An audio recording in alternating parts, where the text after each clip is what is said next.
increase from 230 cases and 1 death last year.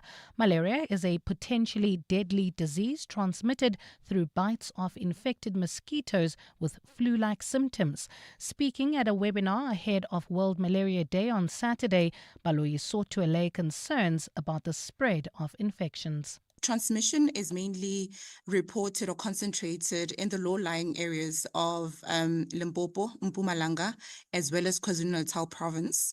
I know that there's been a lot of, news making the rounds, or rather news making the rounds on various platforms in terms of the transmission that's happening in Gauteng. But just to re-emphasize that Gauteng does not experience any local transmission.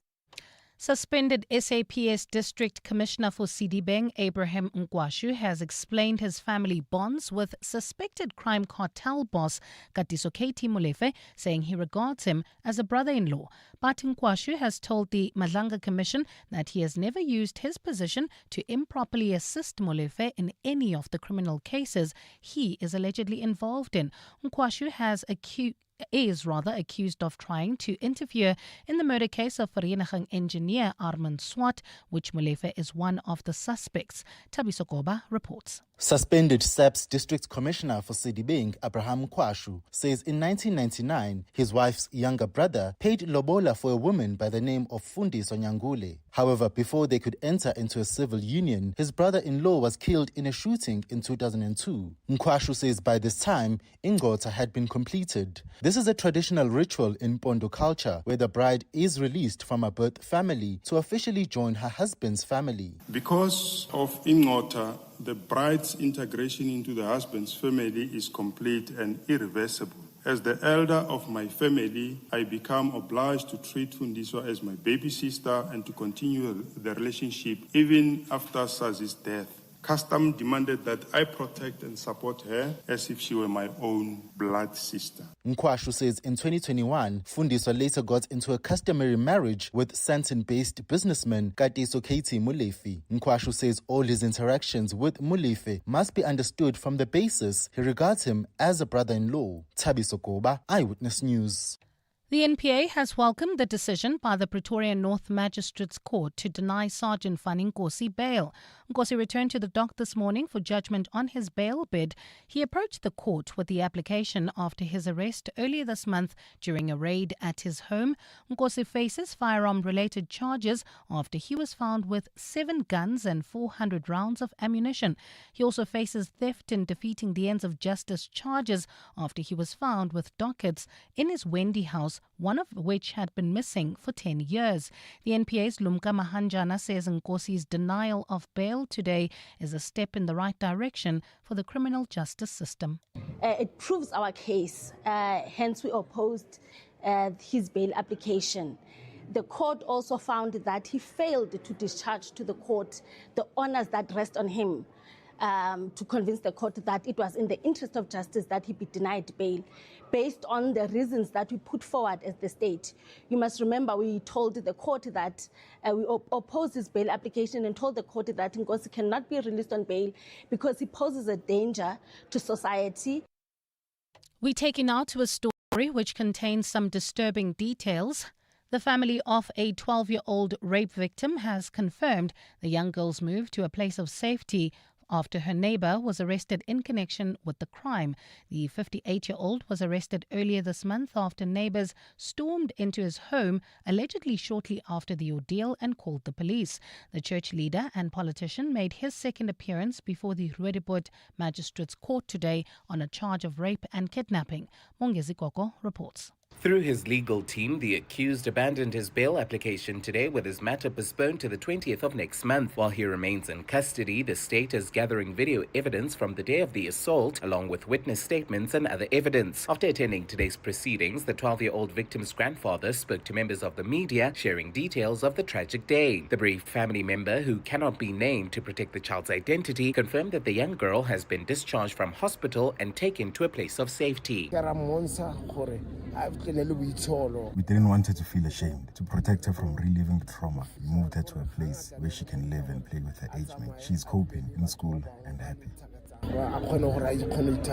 While it remains unclear how the accused will plead at this stage, he will stay behind bars until his appearance next month. Monke Zikoko, Eyewitness News. And Italy's competition authority has launched an investigation into Booking.com over alleged unfair practices. Officials, along with Italy's Financial Crimes Police, inspected the company's offices this week. The regulator says Booking.com may be giving greater visibility in search results to accommodation providers that pay higher commission through its preferred partner program.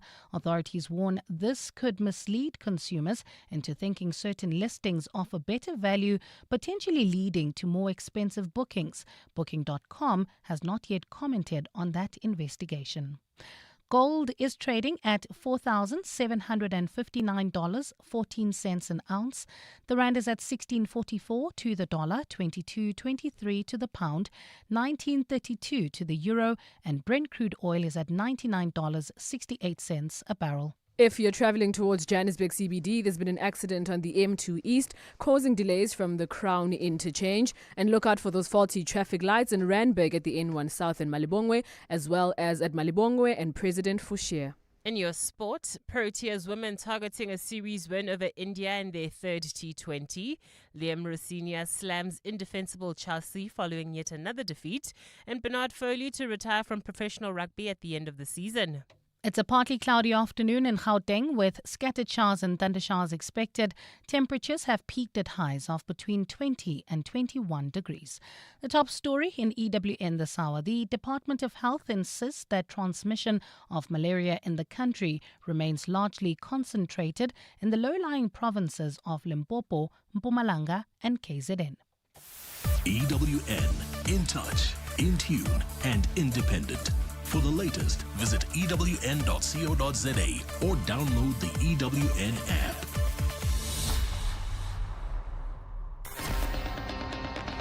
You're with John Perlman on 702. Streaming on the Prime Media Plus app, DSTV channel 856, 92.7 and 106 FM.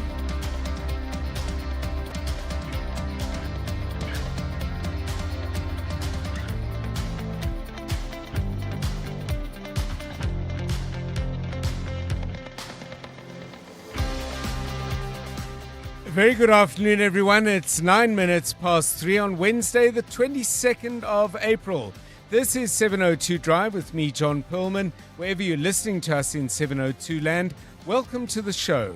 The South African Human Rights Commission has often stepped in to deal with big issues in our country. But today, the Commission took a significant legal knock. The Constitutional Court has ruled that the Commission's decisions are not legally enforceable. What does that actually mean? We'll take a look at the implications of that after 5. Also in the news, nobody likes hearing this sound.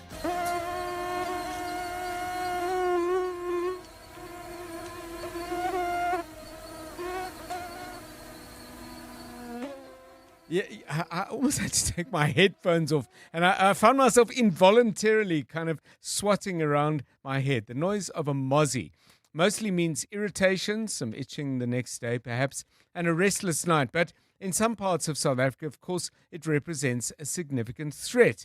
Now, the latest data, accompanied by a warning from Gauteng Health, says that malaria cases in the province are steeply on the rise. We'll look at what that means after 4 o'clock and ask the question, is this simply a matter of people who are in malaria areas in South Africa, or might there come a time, sometime, maybe in the distant future, but in the future nonetheless, where Gauteng has a malaria problem of its own? All of that after 4 o'clock.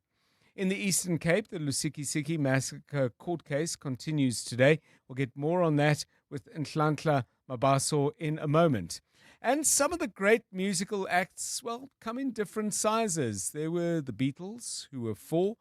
There was Simon and Garfunkel, who were a duo. And there were some big bands as well. Great soloists as well. And then, of course, you get trios too.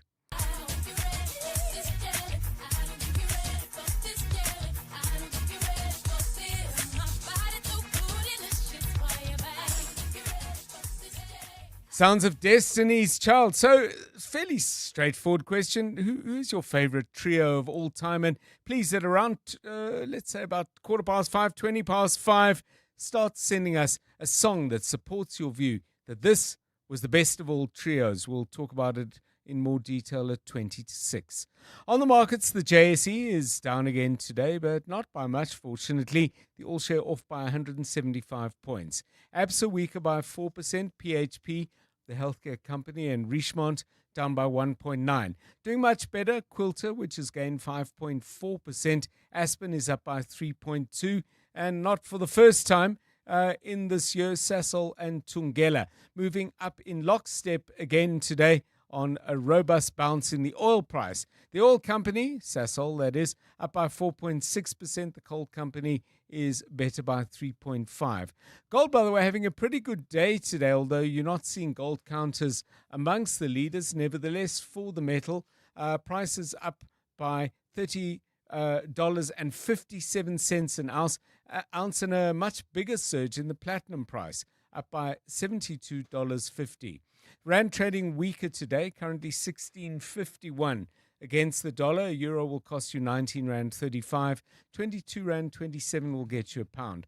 I mentioned the oil price, Brent crude going for $99.12 a barrel. Stephen Critt is joining us with all the market news at 25 past 4.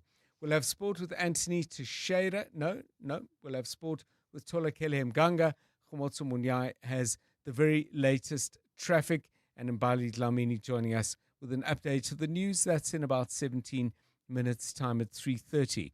So that's what we can look forward to. More besides, but I'll tell you all the other details later. This is 702 Drive. We're live in the place where you live. If it's happening in 702 land, we'll try and bring it to you first. But if you can help us in any way, shape or form, a story that you know about that we don't know much about, a story that we think we know about, but we don't know as much about it as we think we know, anything like that and anything else too, on 072 702 1702 or 011 883 0702, 14 minutes past 3. 702. Let's walk the talk. When we prepare for the show, we're always looking at various different websites, like what's going on in the world. Obviously, we check the news, we check various things related to the world of sport and business. And we like to look back on things that tell you what happened on this day in history. Now, back in 1967, the very first Big Mac was sold. It was sold for 45 cents. That was in US currency. The exchange rate to the rand, by the way, on that day was around 1 Rand 40 to the dollar. So let's kind of roughly say about 62 cents for a Big Mac in 1967. I would have, from my recollection anyway, of my very well-developed financial brain at the age of 8, was that 62 cents would have been actually quite a lot of money. Be that as it may, the launch of the Big Mac was accompanied by some very 60s advertising. McDonald's is our kind of place. It's such a happy place. Happy place. A clean and snappy place. McDonald's is our kind of place. It's such a happy place. McDonald's is our kind of place. Your kind of place. Yeah, I think I heard something about Happy Place, which eventually would have given rise to the Happy. Isn't done McDonald's? The Happy Meal. Happy Meal. Yeah. Haven't had one in a while. Can adults have Happy Meals, by the way? Yeah, you don't qualify. That time is over. Is it? Yeah. And if I went in short pants? Maybe. No? Okay. All Somebody right. Have to find another Happy Place. They're in short supply. I'm sure somebody was talking about they order kids' meals the other day. I just can't remember now who it was. It wasn't on the show, was it? No, it definitely wasn't me. It was on the show. It was Tato Moloto. It was. There we go. It was Tato Maloto who does sport with us on occasions. He loves a Happy Meal, eh? Well, you see, you could get one. Maybe there's hope. Yeah. I'll go with Tato and ask him to order 2. I'll wait in the car. Oh, one does. Anyway, so we were just talking about first fast food, junk food, convenience food, call it what you will, takeaways. There were very little choices when I was growing up, but I have a distinct memory of my first, although I'm now suddenly confused. But how about you, Khumotso, I mean, your very, very first. I remember this. So I Takeaway. was in grade 2 at Robertson Primary, and we had this tradition where every time it was a kid's birthday, we would either bring party packs or cake. And we had this Indian boy whose father, I think, was in the oil business, but he was real moneyed. Yes. And he bought the whole class spur ribs. That was my Wow. first time eating ribs. Yeah, it was a big deal in grade 2. I mean, I'm like Yes. 8 years old, and at home, you'll never get ribs, please. Ever. So, Did he bring finger bowls? Because I can imagine the teachers were like, Teacher, yeah. like Yeah. moving all the Yeah. books to a safe space, you know? yeah, I mean, our Sounds lunch fabulous. that day was a little bit longer than usual. So, I yeah, can no, imagine. that was my first Spur entry. ribs, how fantastic. Yeah. Nice. Jeez. Yeah. Jono, how about you?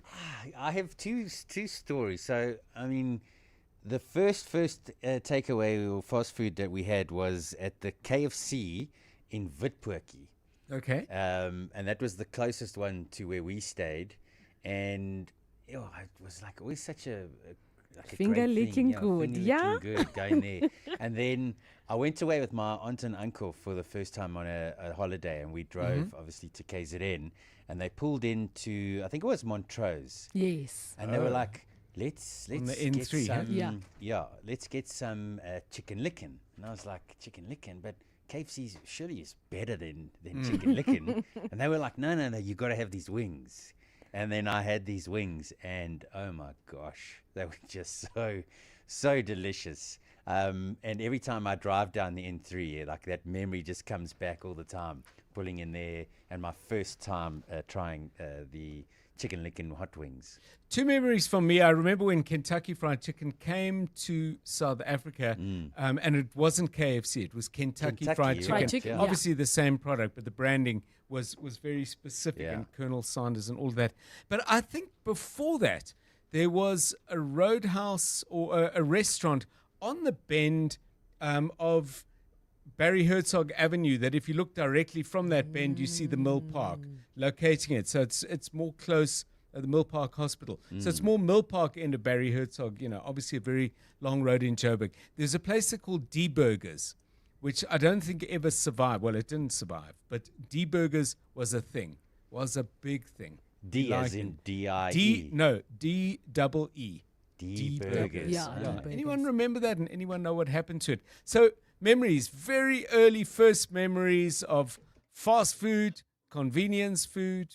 What else can we call it? Some people call it junk food, which maybe is disparaging and not everybody likes it, but you know what I mean.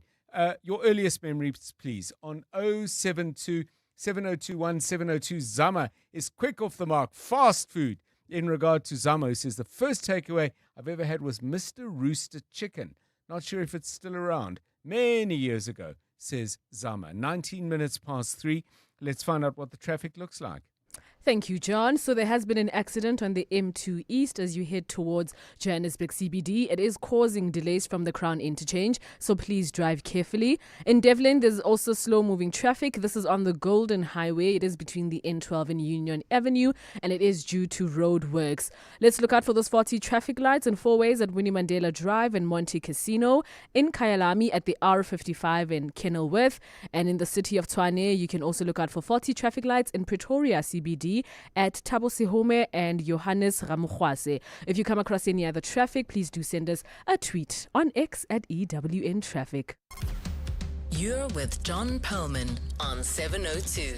Let's walk the talk.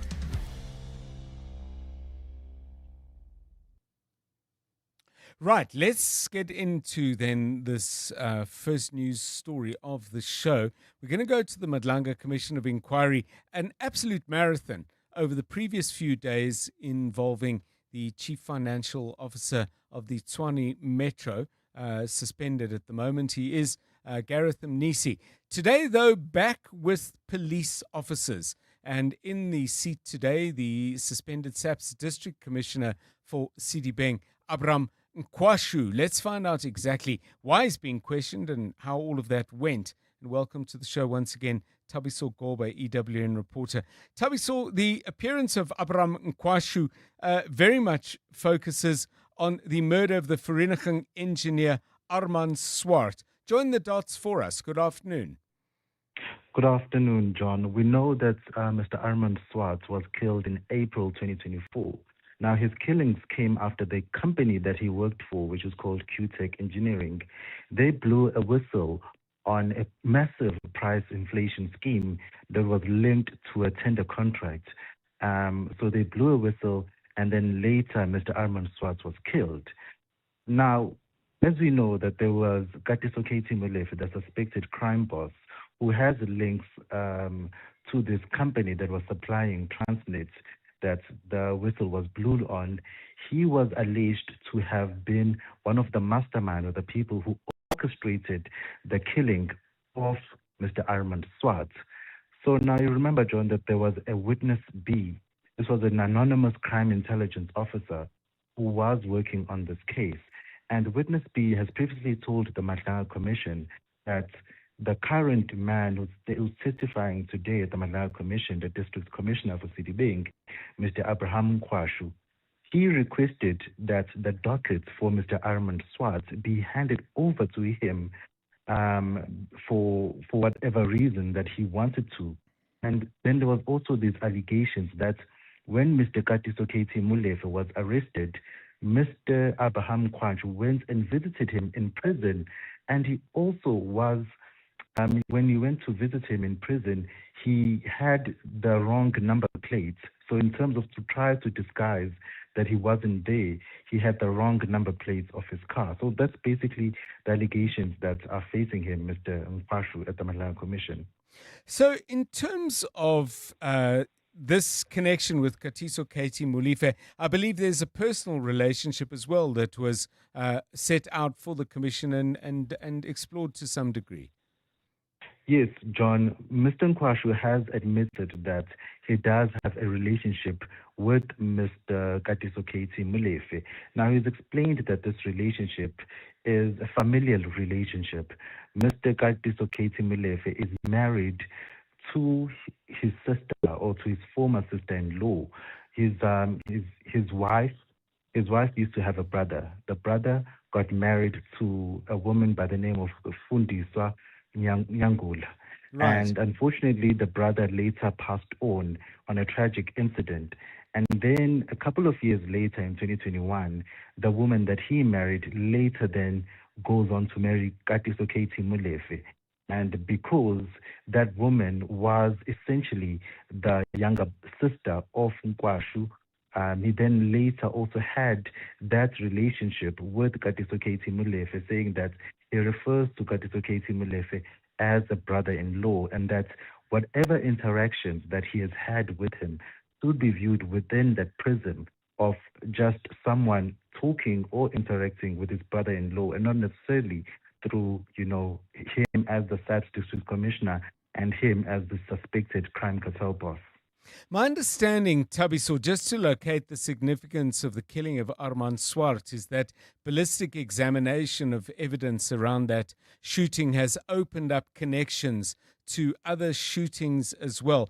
But is anything being said out yet suggesting that Abraham Kuashu has done anything that would be illegal or at the very least unethical in order to assist his brother-in-law, Katie Molefe? Do we have any evidence of that on the out in the commission yet?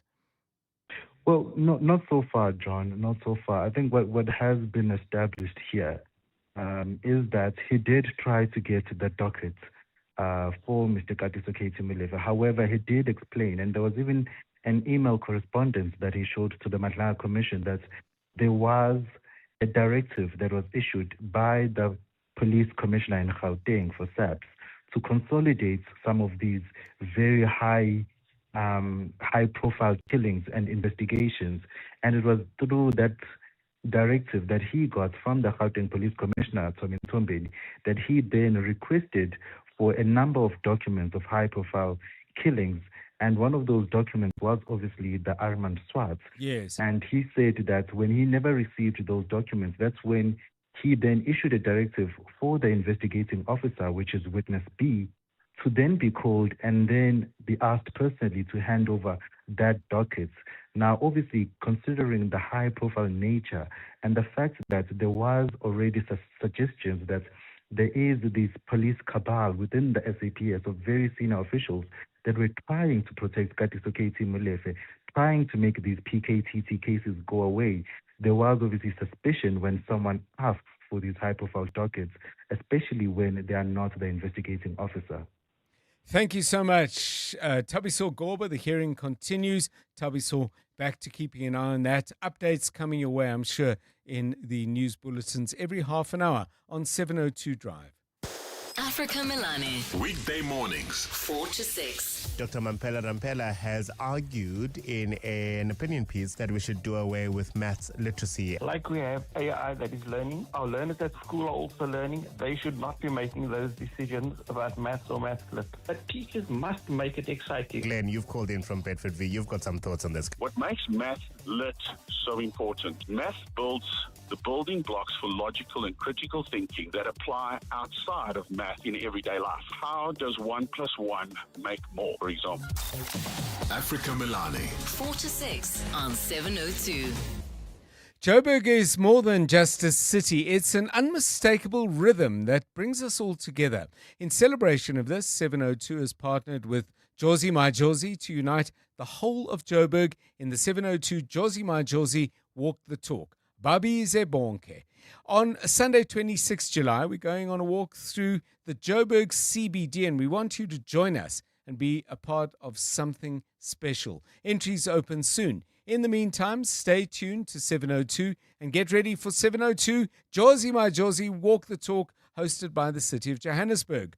Walk with the people, for our Jozi. Babi Zebonke. More on primemediaplus.com. That's Liesel, before she got naked. Liesel checked her insurance premium and got angrier than the time a teenager called her Tunny. So Liesel got naked and got comprehensive car insurance and a way lower premium in seconds, all on the Naked app. There we go, Liesel.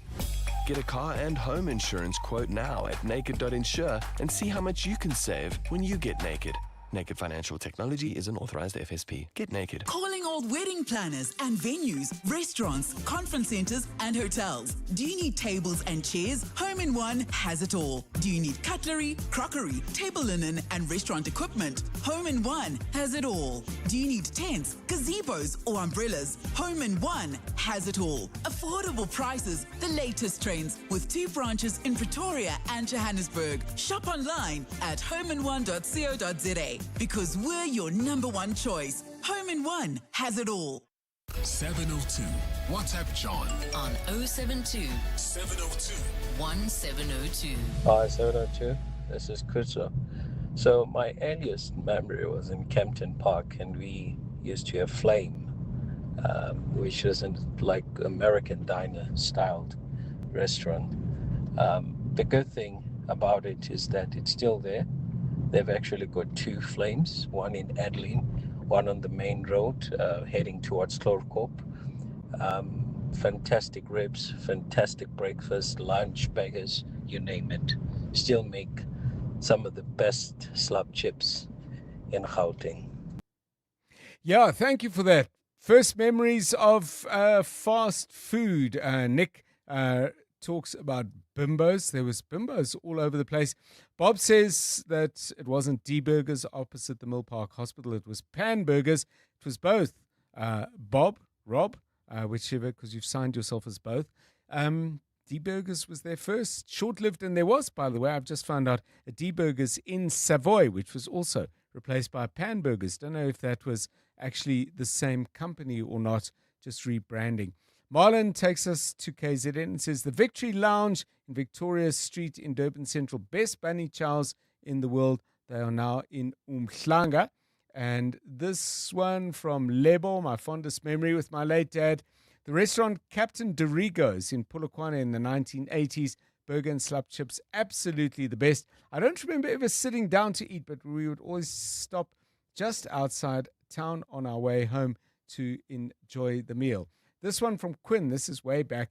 When I was a kid in the early 70s, my mother used to stop at Tommy's American Dream Burgers on Jan Smuts Avenue. They used to have arcade games built into the tables. Wow. You sat there with the joysticks and buttons on the table surface. I never saw anything like it ever since, and the food was renowned. 29 minutes to 4. Okay, let's get the very latest eyewitness news. And Bali Dlamini is ready to update us. What's up? Thanks, John. Good afternoon. Well, the EFF has laid a formal complaint against State Prosecutor Advocate Joel Caesar, citing misconduct in the firearms case against party leader Julius Malema.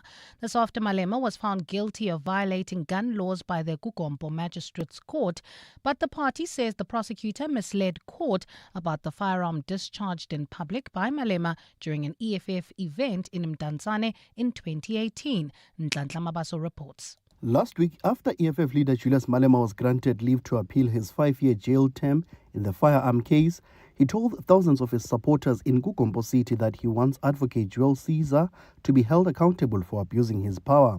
The party leader says Advocate Caesar released the firearm to then accused number 2 in the matter, security boss Adrian Snyman, before Snyman was acquitted. Malema says it was out of order for the gun to be returned to its owner before he could learn his faith in court. To lie to court is a criminal offense. He says, we gave the gun to accused number 2 after he was acquitted. But he forgets that when you collect a weapon or item that was used as evidence, when you collect it back, you must sign for it. There must be a date, there must be a time. Malema's lawyers have now written to the Director of Public Prosecutions, urging it to act on its employee in this regard. Nhlanhla Mabaso, Eyewitness News. The high-profile trial of alleged underworld gang boss Nafis Modak has been postponed after the defense failed to find a witness to testify. Modak, who is on trial along with 14 co-accused, faces 122 charges related to allegedly operating a criminal enterprise. The matter was set to proceed today but was delayed yet again after Modak's lawyer requested a postponement. Carlo Peterson has more. Nafis Modak's lawyer, Advocate Bashir Sibder, told the court the defence's next witness is only available on Tuesday next week. Presiding Judge Robert Henney questioned Sibder about why he had promised the court a new witness would testify today. Henney reluctantly agreed to postpone the matter for the defence's new witness to testify on Tuesday next week. Carlo Peterson, Eyewitness News. And American multinational tech company Meta says it will begin tracking its employees' keystrokes and mouse activity to help train its artificial intelligence systems. The company, which owns Facebook and Instagram, says the data will be used to teach AI models how people perform everyday computer tasks with safeguards in place to protect sensitive information. But some employees have raised concerns, calling the move oppressive, especially amid fears of further job cuts and a slowdown in hiring. CEO Mark Zuckerberg has pledged to ramp up investment in AI, saying the technology will dramatically change how people work in the coming years. It's a partly cloudy afternoon in Gauteng today with scattered showers and thundershowers expected. Temperatures have peaked at highs of between 20 and 21 degrees. In the traffic heading towards Protea Glen, expect some delays on the N12 as you approach the R558. And in Devland, there's still that slow-moving traffic on the Golden Highway between the N12 and Union Avenue. The top story in EWN, the EFF has laid a formal complaint against State Prosecutor Advocate Joel Caesar, citing misconduct in the firearms case against its party leader, Julius Malema. Bongani Bingwa, 702 Breakfast. Weekday mornings, 6 to 9. Are you somebody who cries easily? It depends on the day, but I can cry. I went through a phase a couple of months ago where I was just crying for no reason. But I found I used to cry in meetings when I was highly frustrated. You have to cry, Bongani. Do you cry? No, I don't. I wish I could, but I don't. When I was growing up, there was no one to soothe those cries. And so I worked it out that maybe I should get to the self-soothing stage and skip the crying stage. Bongani Bingwa, 6 to 9. On 702. Joburg is more than just a city. It's an unmistakable rhythm that brings us all together. In celebration of this, 702 has partnered with Jozi My Jozi to unite the whole of Joburg in the 702 Jozi My Jozi Walk the Talk. Babi Zebonke. On Sunday, 26 July, we're going on a walk through the iconic Joburg CBD. We want you to join us and be part of something truly special. Entries open soon. In the meantime, stay tuned to 702 and get ready for the 702 Jozi My Jozi Walk the Talk, hosted by the City of Johannesburg. Walk with the people, for our Jozi. Babize bonke. More on primemediaplus.com. It's another girl. Families multiply, fees shouldn't. With Ultimate Banking, you get support for every chapter. Get discounted banking for your spouse and give each of your children a head start with a Mega U account. Because as your family grows, your banking should keep up. Apply online. Your story matters. ABSA. Terms and conditions apply. ABSA is an authorized financial services provider.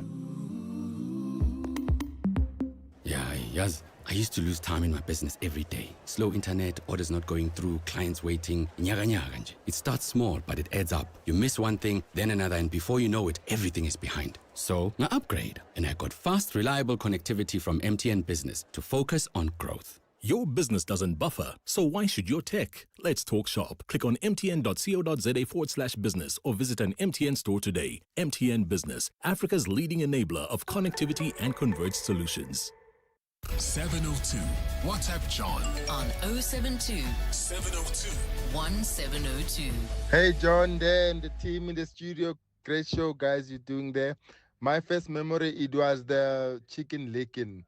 I remember it was in a box of a taxi-like, and then on the window there were these printed people with afros. And then I think I kept that box for over a week because I was playing with it as a toy car. I think I was about 8 or 9. Yeah, that was around 1993 or 2, around there. It was in Pretoria. Hi, John. Sean here from Joburg.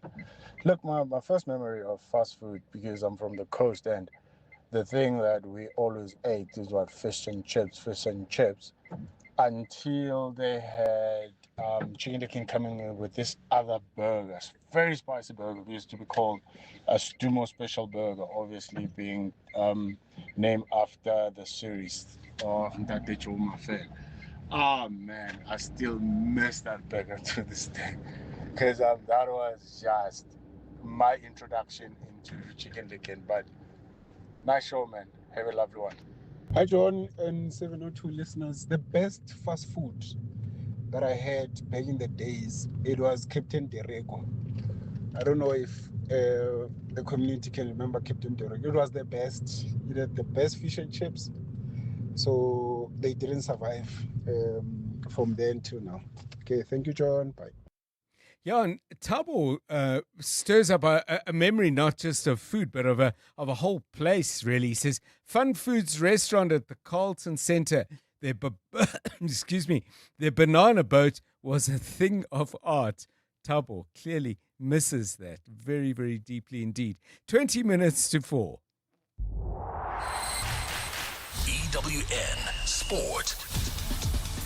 Proteas women up against the top women's limited overs team in the world. I think it's fair to say big match tonight against India, and Tolakele series win looking very, very possible. Absolutely, John, and that's in that third T20, which starts at 6 p.m. South Africa are showing improvement after they were crushed 4-1 in their T20 series and then 2-1 in their ODI campaign. That's of their tour of New Zealand. Key to their performances at home has been seam bowler Dumis Kukune, who's taken 5 wickets so far. As a seam bowler, you're just trying to be consistent as possible and just always keep the batters having pressure. I think, my key elements for me was just to hit top of off stump, keep it simple, not change much, because I'm a very, slower bowler, just bring in my variations and hopefully, help me get wickets or break partnerships. Liam Rosinia has launched a scathing rebuke of his Chelsea players following their 3-0 Premier League defeat to Brighton last night. The result leaves the Blues 7th in the standings, 7 points adrift of a top 5 position, which would be enough for them to qualify for the UEFA Champions League. They've now lost 5 league games in a row without scoring a goal for the first time since 1912. At the moment, whether it's playing for me, it's not about playing for me. It's about playing for the club. It's about playing for the shirt. It's about playing to win games of football. I can only speak on what I saw tonight.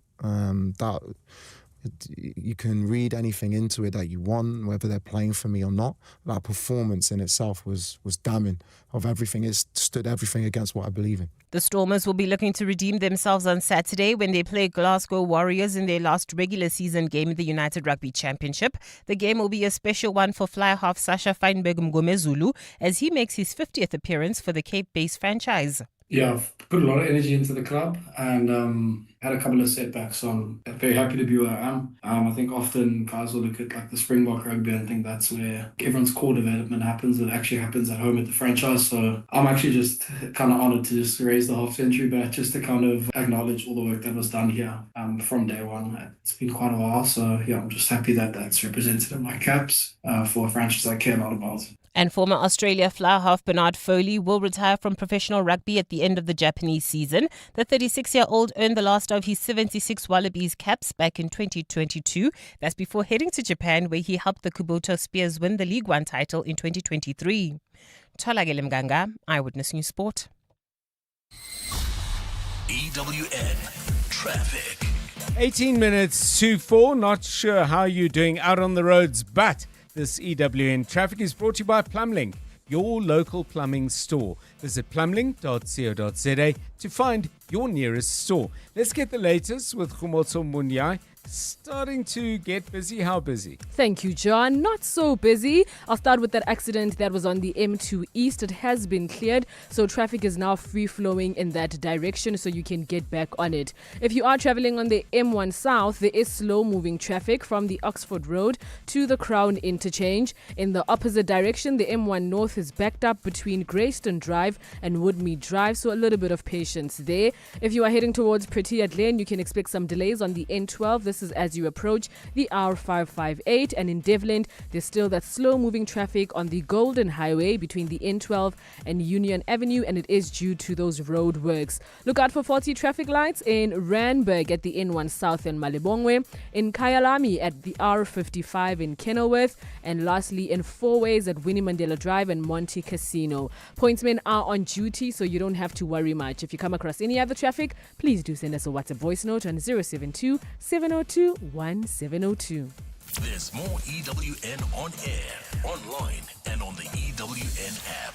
If it's plumbing, you'll find it at Plumlink, South Africa's largest plumbing retailer. From pipes, fittings, geysers, and baths to basins, taps, tools, and accessories, we've got it all. With more than 10,000 quality products at the right price and over 150 stores nationwide, there's always a Plumlink near you, ready to help with expert advice and unbeatable value. Find your nearest branch today at plumlink.coza. Plumlink, your local plumbing store. The Midday Report with Mandy Wiener. The Midday Report at its heart is a current affairs show, but it really is a show about everything you need to know about and everything you didn't know you needed to know about. Our listener is sharp, plugged in, curious, has developed opinions, but is still open to learning new things. My favorite part is how witty, sharp, and funny our listener is. What we cover every day is breaking news, current affairs, politics, the courts, global developments, science, education, popular culture, sports, books, and of course, good things too. I like to think of it as a lunchbox with a little bit of everything. What I love about 702 Land is that it is full of energy. There's always something happening, a developing story to follow. But it's not parochial. The 702 family cares about what is happening in the world around them and how we plug into that. The Midday Report with Mandy Wiener. Weekdays from 12 to 1 p.m. You're with John Perlman on 702. Let's walk the talk. So we were asking you about your earliest memories of fast food. Liesel brings a really interesting angle into it because, I mean, if you live in a city, gradually you become aware of all these opportunities to eat this kind of food. But she says, we were treated to these joints on our holidays to the big city from our farm in Qwaqwa. So maybe you've got that kind of perspective. You didn't live in any of the major centers, particularly if you go back in time. Smaller towns, I would have thought like Petersburg, then Polokwane now, wouldn't necessarily have had opportunities to enjoy that kind of food. But yeah, thank you. Keep those coming.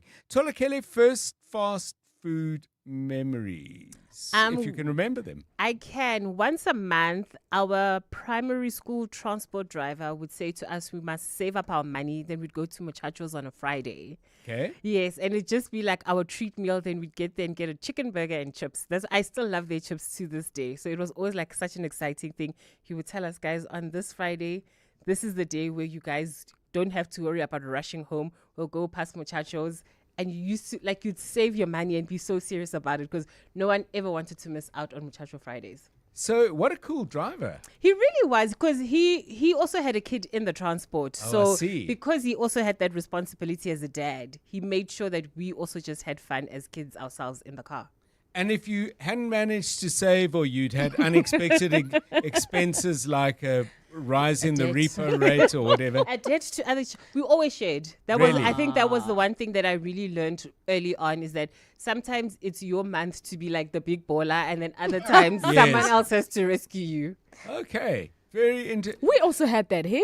Did you? Yeah, I'm surprised you had that. I mean, no. I'm saying people from Katlehong can't have nice I things. didn't say that. I just thought, maybe. This is escalating. I think we're going to take a quick ad break. No, anyway. All right, it's not that bad. No, where are you going? Come back. Finish. No, I'm saying no. I just didn't think, Tolagele. I thought she was a little bit grown, Oh, in terms so of... I didn't think at her age they had the same experiences, So, but I think let's leave it, John. But yeah. Okay. Well, I was enjoying that. Okay, very good. But by the way, did you have those experiences of doing things collectively in that way? Let's have a call from you on 072 702 1702. No dramas, we promise. It's 12 minutes to 4. Aubrey Masango. Weekday evenings, 8 to midnight. Elon Musk, this sudden need to develop the rural areas, the poor people of South Africa, by the entrance of Starlink to South Africa. But you got to ask yourself that if this country is such a genocidal, racist, evil country, why would you want to do business with those people? If the entrance of Starlink is going to improve the lives of the poor people in the rural areas, why isn't it not doing the same thing in Zimbabwe or Lesotho? We're not seeing too much development happening there. Aubrey Masango. 8 to midnight on 702. 702. 35 African utility CEOs have been confirmed for Enlit Africa's invitation-only CEO Forum on Unbundling, Prosumer Management and Financial Sustainability. This executive experience features project briefings, deal rooms and ministerial dialogues from 19 to 21 May, all happening at the Cape Town International Convention Centre. Running a small business means every rand counts. Thanks to My Way Business Insurance, I save up to 20% on my insurance premiums every month for my buckies and tools of trade. Now, I get to save some extra cash for my business and focus on giving my clients world-class service. Switch to My Way Business Insurance and save up to 20% on your buckies and tools of trade. Real businesses, real savings. Call us on 0860 646464 for a quote today. My Way is a licensed non-life insurer and FSP. Standard rates and T's and C's apply. It's that time of the year. Sore throats, congestion, wet and dry coughs, pain and fever. For trusted relief for you and your family, ask your pharmacist to recommend a winter survival pack from the Adcock Ingram OTC range. With products like Medikil A, Expigen, Corenza Parac, Adconapamol, Dilinct Junior and more, we have you covered this winter. Remember, Adcock Ingram OTC, sponsors of Brave. 702 family, we value what you think and we want to hear it face to face. This Thursday and Friday, we're opening our studio doors to 702 landers who'd like to share their thoughts on the station. Your feedback, your ideas, it all matters to us. Everyone who comes through will get a full studio tour and you can see where the magic happens in this wonderful building. If you'd like to join us, send an email to contact@702.co.za. You're with John Perlman on 702. Let's walk the talk. 10 minutes now to 4 o'clock. 702 is in conversation with MTN Business, discussing how their engagement services help SMEs simplify organizing and communicating with customers and support real progress. Running a small business today isn't just about having a great idea. It's about working faster, smarter, and reaching customers in real time. That's exactly where MTN Business comes in.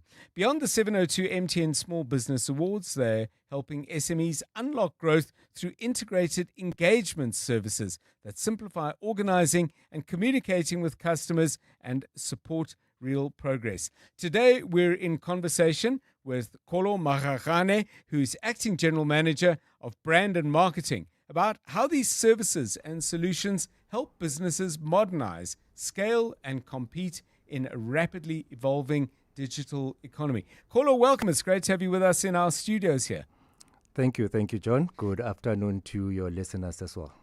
Let's start right at the beginning. What exactly are MTN engagement services? Well, John, at the core of MTN engagement services, it's tools that allow businesses to communicate. It's tools that allow businesses to be smarter in how they communicate, and also at the same time do it in a more rapid and agile way. For avoidance of doubt, we're talking about things like chatbots. We're talking things out like rich business media. We're talking things like bulk SMS and WhatsApp for business. They enable businesses to, in a way, send promotions, send reminders of what they do, and also enable two-way communication with the audience that they serve. So Kolo, in your first answer, you used the word rapid, and in fact, the world has become very rapid. Customers expect instant responses. You approach them with some speed, they come back straight away, and they expect a response that's just as quick. How's MTN and the engagement services helping businesses keep up with that pace? Because, we're talking small businesses. Nobody's got a full-time media person. Yeah, no, you're right there, John. In business, agility is key, and business does not sleep. Imagine you are a business and you respond to a query that you got, and the customer on the other side says, sorry, I've already taken someone else. That is painful, right? Your heart sings. So your heart sings. So at the heart of what we are offering here is that we are helping businesses maximize and leverage all opportunities that they come across. In doing so, the tools that we have offer automated responses. The tools that we offer will actually give you an ability to respond instantly. And in that way, whether you are online or you are in the office, there's always an assistant that's helping you catch all these leads that come into your business, and you respond in real time, catching all the potential customers and ultimately making more revenue for your business. A big theme in our partnership call around the MTN Small Business Awards is that small businesses, if they really hit the ground and use the kind of tools that you guys have developed, have the chance to grow bigger and bigger. But nevertheless, they are still pretty small on the scale of things. How do these tools help to at least bridge some of that gap between the big, well-established, well-resourced players and the people who are up and coming and looking to take them on? Look, what I'd say is being small is actually no excuse for not showing up professionally. Right. And it's no excuse for not being responsive. And by this, the tools help businesses show up quite boldly. The tools that we have, it feels good when you are recognized. It feels good when you book your car in for service, and 2 days before your car is due for service, you get a reminder. Right. Hi, John, don't forget that you have an appointment with us. It's always a good feeling, but it also makes you feel recognized, and it builds better customer satisfaction. So at the heart of this, that you can automate some of these things that will help you schedule appointments, automate some of these things that will make your customers feel more valued and have a personal relationship with you. So it helps businesses actually compete like big businesses. You may be small, but how you make your customers feel, how you engage with your customers makes them feel very much recognized, and at the end of the day, they are more satisfied with the service that you render to them. I'm sure as all of this unfolds, firstly, you're getting feedback from clients on how well the tools work, but secondly, I'm sure, banking some stories of real impact. Share one or two with us. Yeah, so this is an opportunity to market to a sample of one. Imagine that you are, like I say, a car service clinic or you are in the professional services. And we've seen this coming through where our retail clients would then send promotions to their customers. Mm-hmm. You have various promotions that you offer, and you know what your customers often buy from you. By leveraging the tools such as WhatsApp for Business and Rich Business Media, the retailer is then able to tailor promotions and send out these messages to their target customers, and it then gives them higher return and higher propensity to generate some revenue out of that activity, instead of just doing bulk advertising and hoping it will catch someone. And we have seen this coming through from the retail businesses and professional services, because at the heart of this all is that it is more direct and it is more personalized the way you want to personalize it. So it gives you better chance of a hit versus a spray and pray approach.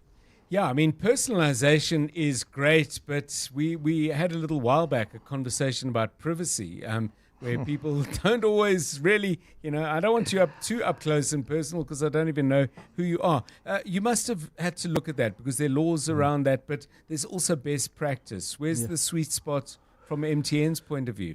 Yeah, so our engagement services are permission-based, Okay. First and foremost, and it does comply with all the data protection regulations that are in the country.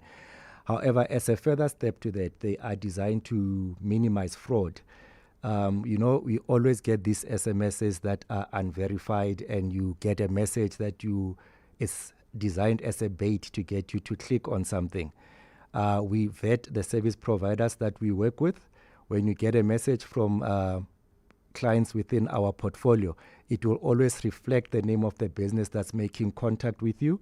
It will always we always vet them before they can send messages from our platform. Right. And in the process, it just protects you from being hit by bait and fraud, because the clients and the messages that we send recognize the business with what we call brand safe, and it also makes sure that you are certain of engaging with a customer that has been vetted by someone. You don't have to do the assessment and the vetting for that.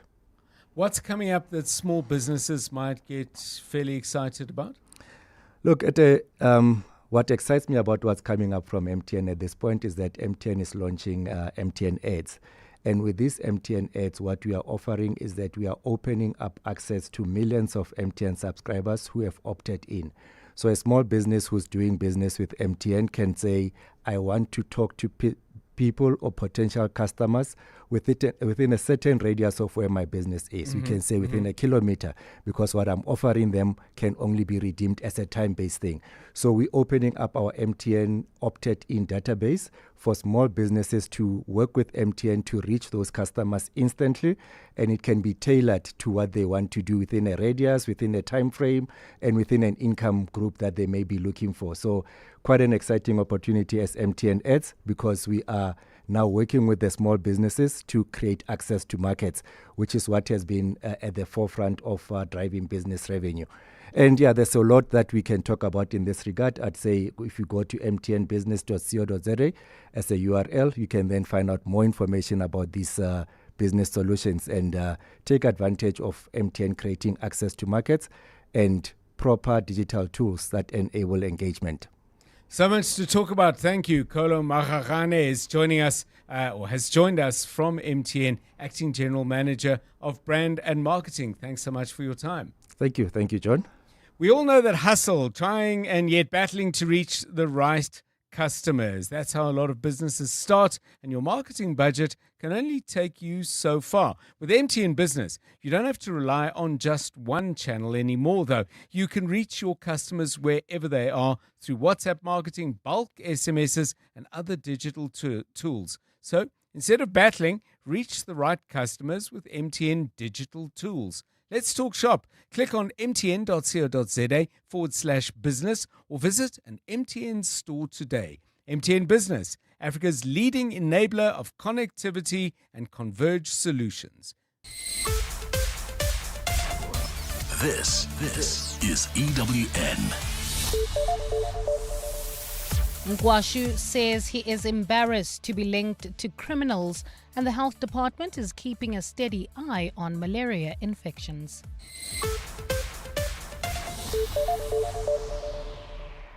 Good afternoon, I'm Bali Dlamini. With just a few months left until he goes on his pension, suspended SAPS District Commissioner for Sidibeng, Abraham Kuashu, says he is embarrassed to be spending the twilight of his career being linked to criminals. Kuashu is currently testifying before the Madlanga Commission on allegations he used his position to try and shield suspected crime cartel boss Katiso Katie Molefe from arrest. It's been alleged that Kuashu tried to take control of a police docket relating to the murder case which Molefe is linked to. Kuashu, who is due to retire in July this year, says he has never been involved in any criminal activity during his more than 39 years in the police service. I feel very embarrassed to be associated with criminals, but not as a fault of anyone else but myself. I'm putting it to the community that I'm accountable for in accordance with the constitution of this country that I'm not a criminal. I don't associate with cartels, the so-called cartels. I don't.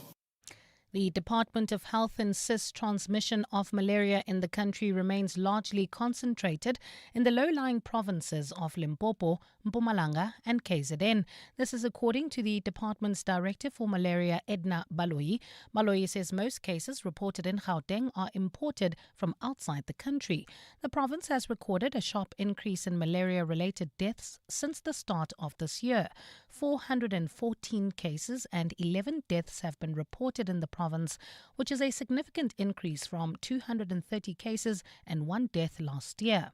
Malaria is a potentially deadly disease transmitted through bites of infected mosquitoes with flu-like symptoms. Speaking at a webinar ahead of World Malaria Day on Saturday, Baloyi sought to allay concerns about the spread of infections. Transmission is mainly reported or concentrated in the low-lying areas of Limpopo, Mpumalanga, as well as KwaZulu-Natal province.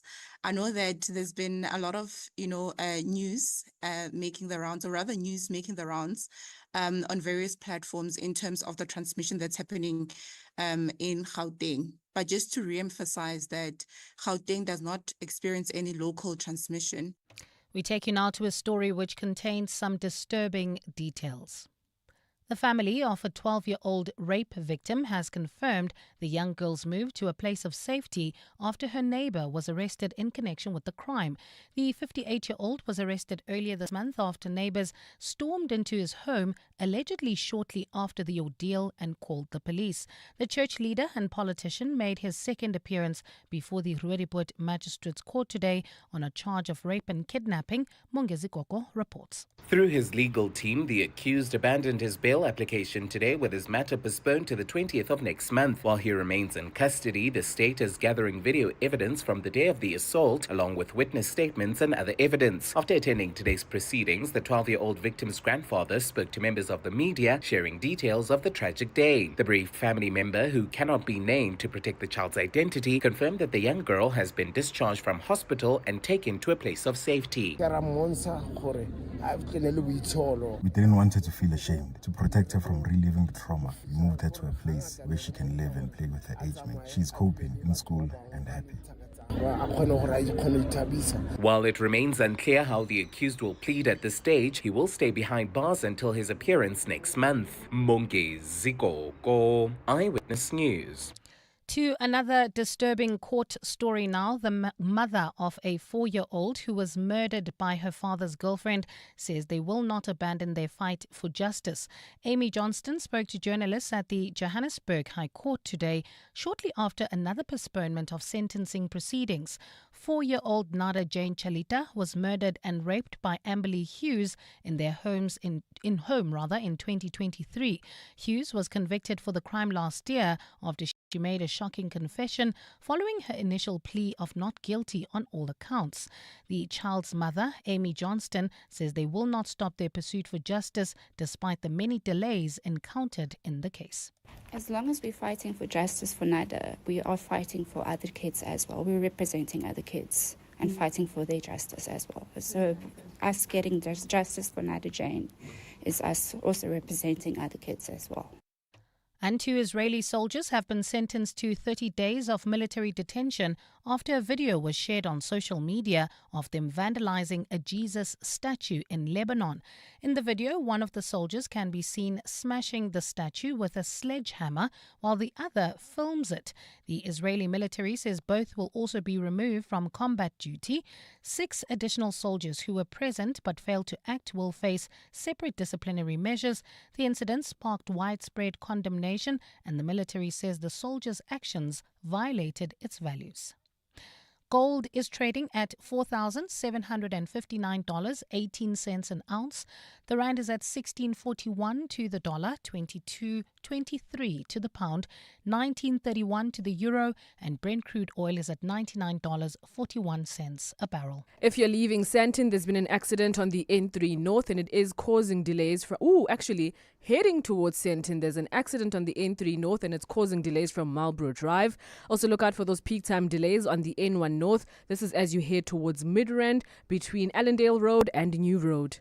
In your sport, the Proteas women seeking series win over India with victory in tonight's 30-20.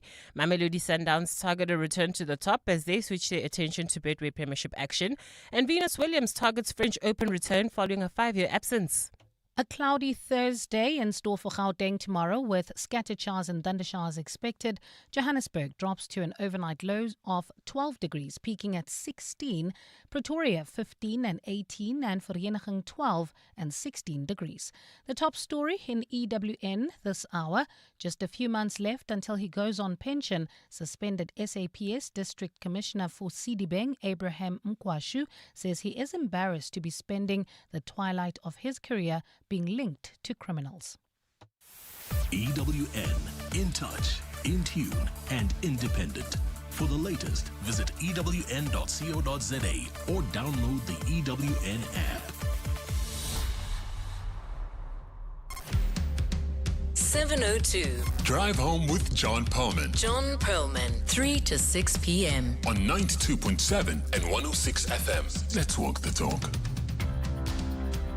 702 Drive, it's 8 minutes past 4. Good to have you with us on the show. Middle of the week. Hope it's been going well so far. We're going to make sure that you don't get stuck too severely in traffic if we can possibly help it. We'll get a full update on what's happening out on the road shortly with Khumotso Munyai. Interesting day on the JSE, a little bit down. Seemed to have been much more down and then moved up. Yeah, as you can see, I'm not an expert on these matters. Stephen Curtis is. He's with us at about 25 minutes past 4. Coming up shortly, we're going to focus on malaria. Malaria in Gauteng. There's been a really sharp increase in malaria-related deaths in Gauteng since the start of the year. What is going on? And how can we see if we can turn this around? It is a very, very difficult and dangerous disease, but it is one that can be treated. More on that when we talk to Dr. Ashley Burke, who's a medical entomologist from the University of Pretoria. They have an Institute for Sustainable Malaria Control, and I'm looking forward to learning more about all of this from her. Much later in the show, the Human Rights Commission taking something of a legal knock at the Constitutional Court. They have been told that their decisions are not legally enforceable. If they want them to be legally enforceable, they've got to go to another court to follow the correct path in getting that remedied. So that's something we'll look at a little bit more closely after 5 o'clock. Fast food memories, we've been asking you for those. Many of you communicating on 072 702 1702. I'll share a couple of those in a moment. But by the way, please do use that number for something else as well. We do our level best to bring you the very latest news through our reporters, looking at other news sources as well.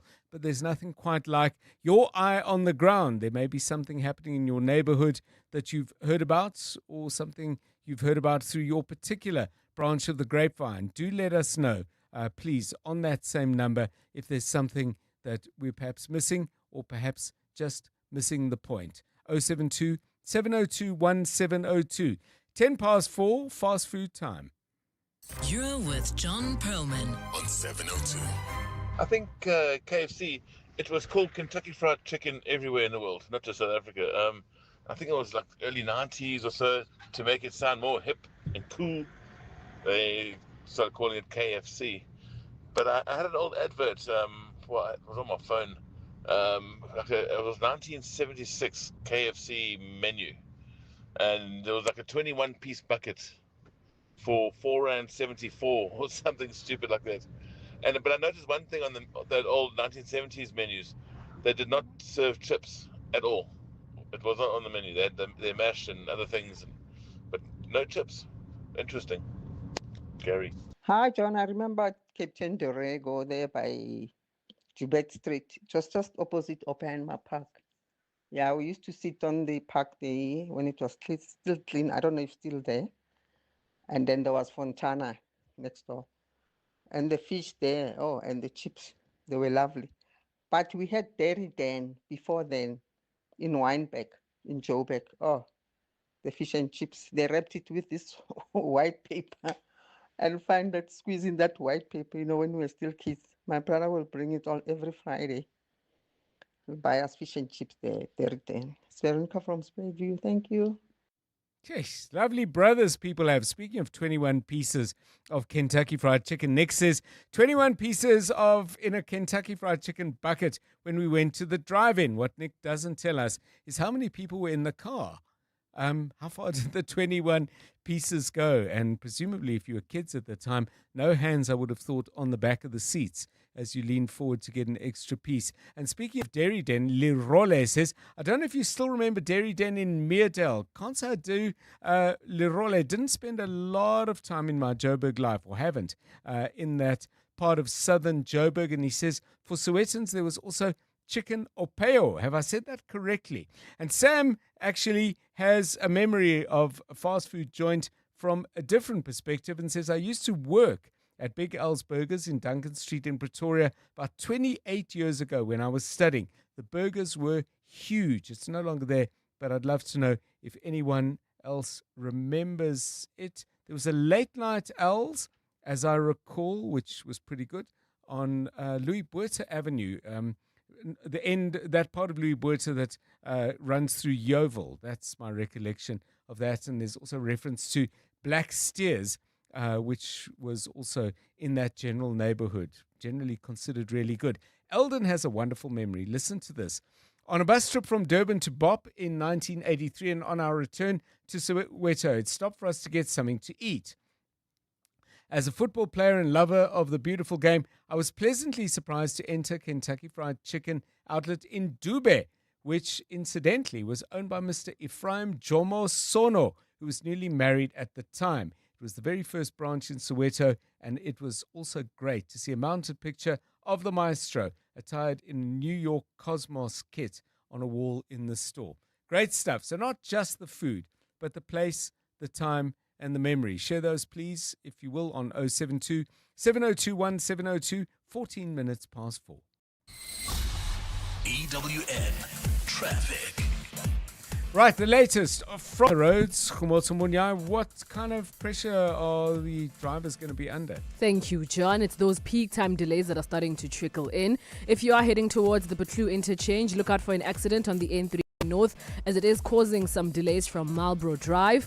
In the opposite direction, traffic is starting to build up on the N3 South. This is from the Butlu interchange, affecting traffic particularly from Vincent Shabalala Road, where it starts becoming really slow.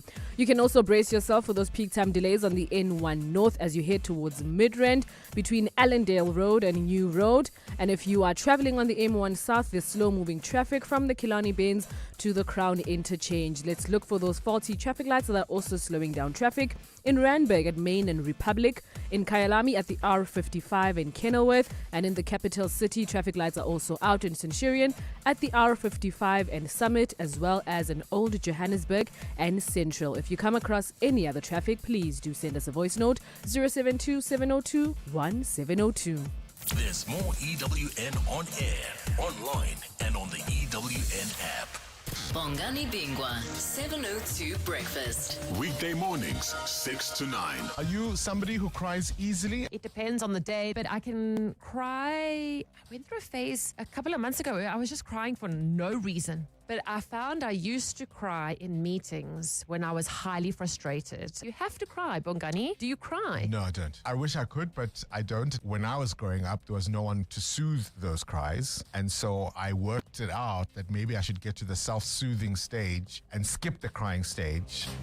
Bongani Bingwa, 6 to 9. On 702. The Black Hole Symphony returns to the Linda Auditorium on Thursday and Friday after last year's sold-out season. The Johannesburg Philharmonic joins Universe on stage to present a 32-piece orchestral experience of black holes. 6 movements, each one a unique black hole story from their inception to their role in our ultimate survival as a human species. Universe on Stage is reshaping live entertainment, merging science, music and storytelling that connects audiences to the wonders of the cosmos. The Black Hole Symphony opens at the Linda Auditorium on Thursday night, and on Saturday there are 2 performances, one in the afternoon and one in the evening. For more details and to book tickets, go to Web Tickets and look for the Black Hole Symphony. Brush, stroke, paint, color, protect, and admire. From roof paint to exterior textures and interior silk, Warrior Paints has it all. The product range and stylish colors are amazing. And what's more, Warrior Paints has crush prices for incredible savings. Enjoy that good old-fashioned personal service you deserve. For price, quality, variety, and service, Warrior Paints is streets ahead. Warrior Paints, affordable, lasting luxury. I dedicate this song to my Bronx. We've spent so many long nights and quite a few days together, but no one has ever held me like you do. You cost me just $5.99, my barstool bro! But to me, you are priceless. This song is called You Raise Me Up. Warning, you may love everything at Decofurn with incredible deals right now on the best value furniture. Exclusive to your local Decofurn or decofurnsa.co.za. That's Sia, before he got naked. Sia had a bumper bash and had to reattach his fender using duct tape and a prayer. So Sia got naked. He got comprehensive car insurance in seconds and can now submit claims instantly on the Naked app. No more arts and crafts for you, Sia. Cover your car and home now at naked.insure and see how easy insurance can be when you get naked.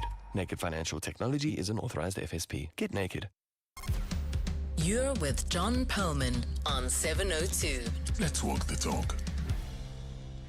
Well, it's actually World Malaria Day on Saturday, but before that, and in fact before today, I've been noticing some reports coming out of the Gauteng Department of Health. They're raising concerns about the large numbers of malaria cases and deaths in Gauteng province. Now, in 2025, we had 230 cases and 1 death. In 2026 already, 414 cases and 11 people tragically have lost their lives as a result of untreated malaria. So let's try and understand better what's actually going on. Dr. Ashley Burke is a medical entomologist. She joins us on the line from the University of Pretoria Institute for Sustainable Malaria Control. Dr. Burke, welcome and thanks so much for giving us your time. Is this a reflection of higher malaria numbers in places like Mpumalanga and Limpopo in South Africa, for example, Mozambique perhaps as one of our neighbors, or is there something else going on? Good afternoon to you. Hi, afternoon, and thank you very much for having me on. Yes, so these cases, they are indeed higher than normal, but it is not unexpected because we do expect this sort of increase in malaria cases this time of year. So this April to May season is when we usually see a peak in cases, and a lot of that is due to travel. So yes, traveling to our malaria endemic areas in South Africa, but also across borders and bringing those cases back home. So, I mean, given how many people travel over Easter, perhaps we may, I don't know if that's already factored in, but possibly that spike is still to come. I want to understand what is failing in the system, because I know malaria is serious, but my understanding is drugs, and the one that I know best of is Courtroom, can actually treat people and deal with it fairly effectively and quickly. Would I be wrong in that? And if that is available, why are we still seeing so many people die? No, exactly. This is the important message that we want to drive home, that malaria is completely preventable and it is completely treatable as well. We have very good drugs available. So the key here is the diagnosis. So what's happening is we have a lot of misdiagnosis because of a lot of recent travel. Cases are coming into the hospitals, but they may be misdiagnosed as flu. So it's really critical to drive the message that if you're having symptoms such as fever as well as the other flu-like symptoms, along with travel history, that you urgently seek malaria testing and treatment. What are the things that I suppose we should look at as well? Because I've highlighted treatment, you mentioned prevention. But what about screening? Because I don't know what the lab capacities are like in the public health system, both in terms of the drawing of blood, but I suppose crucially, actually, the testing of that blood. I mean, is that a vulnerability? And if so, what would it take to address it? So screening, and particularly border screening at the points where people are moving across borders, is something that is conducted by the National Institute for Communicable Diseases. So they do a lot of that work, and it really is a critical part of understanding whether our cases are imported or local, Right. and that really does help. Yeah. But I mean, if somebody presents in a hospital, let's say in Katlehong or Attridgeville or somewhere in the Tshwane CBD, and they've got these symptoms, what should be happening? I mean, would it be a case of taking the history and saying, look, you may have flu because we're entering that period, and in fact, we're well into flu season from what I gather. Would they need to take a travel history and say, listen, just as a double check, have you traveled? And if so, where have you been? That's all done. But then getting the blood drawn, but crucially getting the blood to a place where it can be tested. Have we got the resources to do that effectively and well? Yes, yeah, we do. So the rapid tests do give you an initial diagnosis, Okay. but there are laboratories at the NICD that can do full PCR testing for malaria cases. And in the case where perhaps the rapid test isn't picking up the diagnosis, we're having a lot of false negatives. Right. Those can be confirmed by PCR. That's correct. I want to ask you, is there a point that you reach? Because my understanding is humans are a crucial, I don't know if vector is the right word, but a crucial co-agent. A host, yes. Host, thank you. A crucial, as a host, a crucial contributor to the spread of malaria. Is there a scenario where the number of cases in Gauteng, particularly if they're concentrated, becomes sufficiently large that the risk of local transmission grows, or are we many, many people away from that being a consideration? So the critical part in that scenario is actually not the human host, but the mosquito host. Right. Because in Johannesburg or in Gauteng, we don't have the vector mosquito in large enough populations naturally. Right. Because you need all three systems. You need the parasite, you need the human host, and the mosquito vector is critical for transmission. So because we don't have the mosquito vector populations in Gauteng, and that's why we don't have a lot of local transmission happening, fortunately. When you say we don't have a lot, do we have any? There's not been any reported in Gauteng. But does the law of probability suggest that there would be? I mean, I don't know. Let me try and see if we can get kind of a description of this. I mean, a vehicle traveling from, let's say, Maputo or Mbombela, it doesn't really matter which. Mosquitoes in that vehicle, if they find their way to Gauteng, can they amongst themselves create a larger vector population, or is there nothing in the science, in the way in which malaria works that could lead to that? So we do. We have a name for that, and that's called taxi malaria or Odyssean malaria. Okay. And that's separate from imported malaria, where you've contracted malaria in another area and come into for example, Gauteng, Odyssean malaria is the mosquito itself. Like you have just said, in a taxi, a bus, or a suitcase, has traveled into a non-endemic area, and if it remains alive and infectious, it can bite people and it can infect people locally.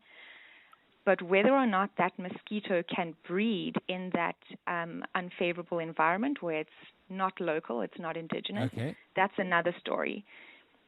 But it definitely can come in and infect people, and there are cases of that we have recorded. We know that these things happen, but that is separate to imported. Okay, a lot to learn about malaria, but thank you in advance of Malaria Day. An update and some perspective on what appears to be a very sharp spike in the number of malaria cases in Gauteng, particularly the number of deaths as a result. Have you found yourself, by the way, feeling a need to get tested for malaria? I'm very, very cautious about that. I have a very well-tried route that I follow. If I've been to a malaria area, I have anything resembling systems, I get tested. But I have really excellent access to all these services. Maybe you've got a family member or you yourself found yourself wondering about that, but perhaps battled to get access to the kind of quick service and answers that I've been able to. If you want to contribute on that story, 072 702 1702, 27 minutes past 4.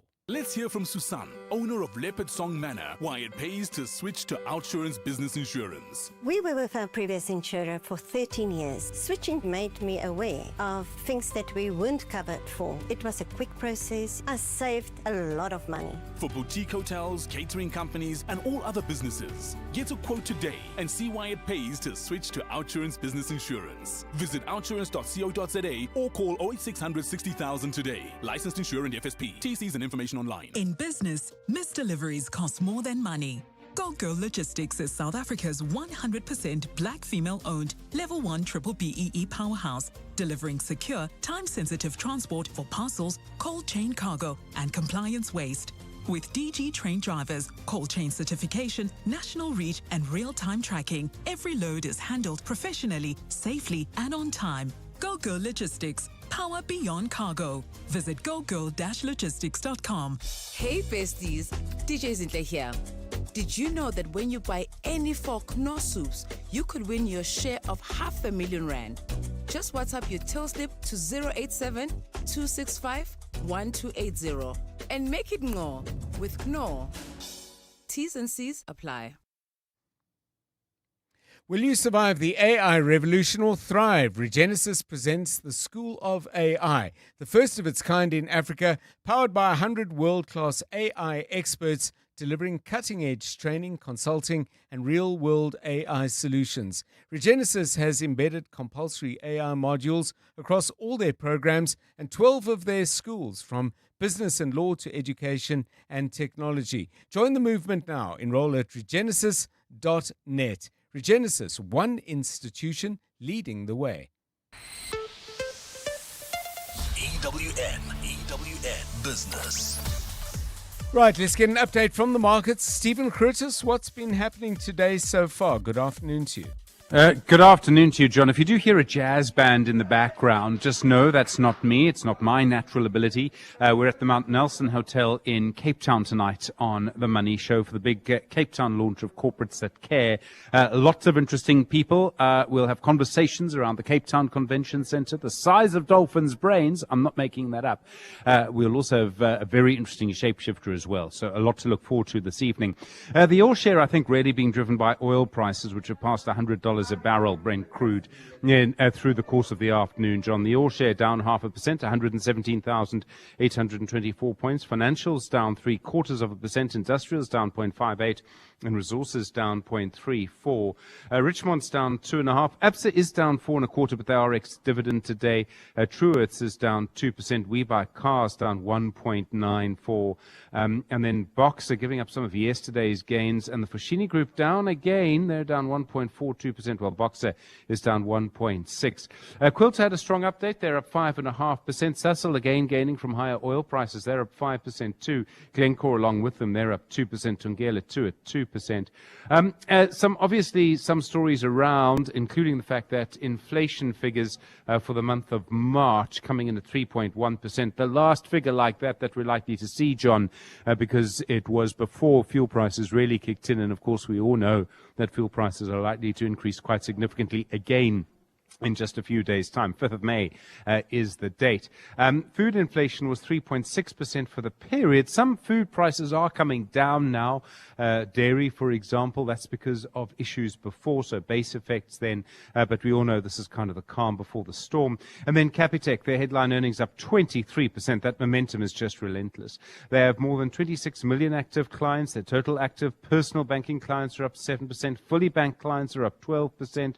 They say they haven't peaked yet. They're also worried, of course, about the situation in the Middle East, joining, I think, everybody else. They say that the oil supply shock could undo many of the economic gains South Africa's made in the last year. Obviously, I think Brent crude slightly higher because Iran seized 2 ships in the Strait of Hormuz today. That's despite overnight the U.S. President Donald Trump saying that he was calling for attacks indefinitely, even though peace talks aren't underway. J.D. Vance didn't go to Pakistan yesterday, so we kind of don't really know what's going to happen there. That said, just the announcement of Trump's ceasefire really pushed Wall Street's indices up when they opened today. So at the moment, the Dow Jones is up 0.9%, the Nasdaq is up 0.89%, the S&P 500 is up 0.73%. And then the gold price, $4,749.08 an ounce. Platinum, $2,096.10. Brent crude, $100.48 a barrel. And then the rand, as you would expect, taking the pain a little bit, to the dollar 16.42, to the euro 19.27, to the British pound 22.20. Stephen Curtis, EWN Business.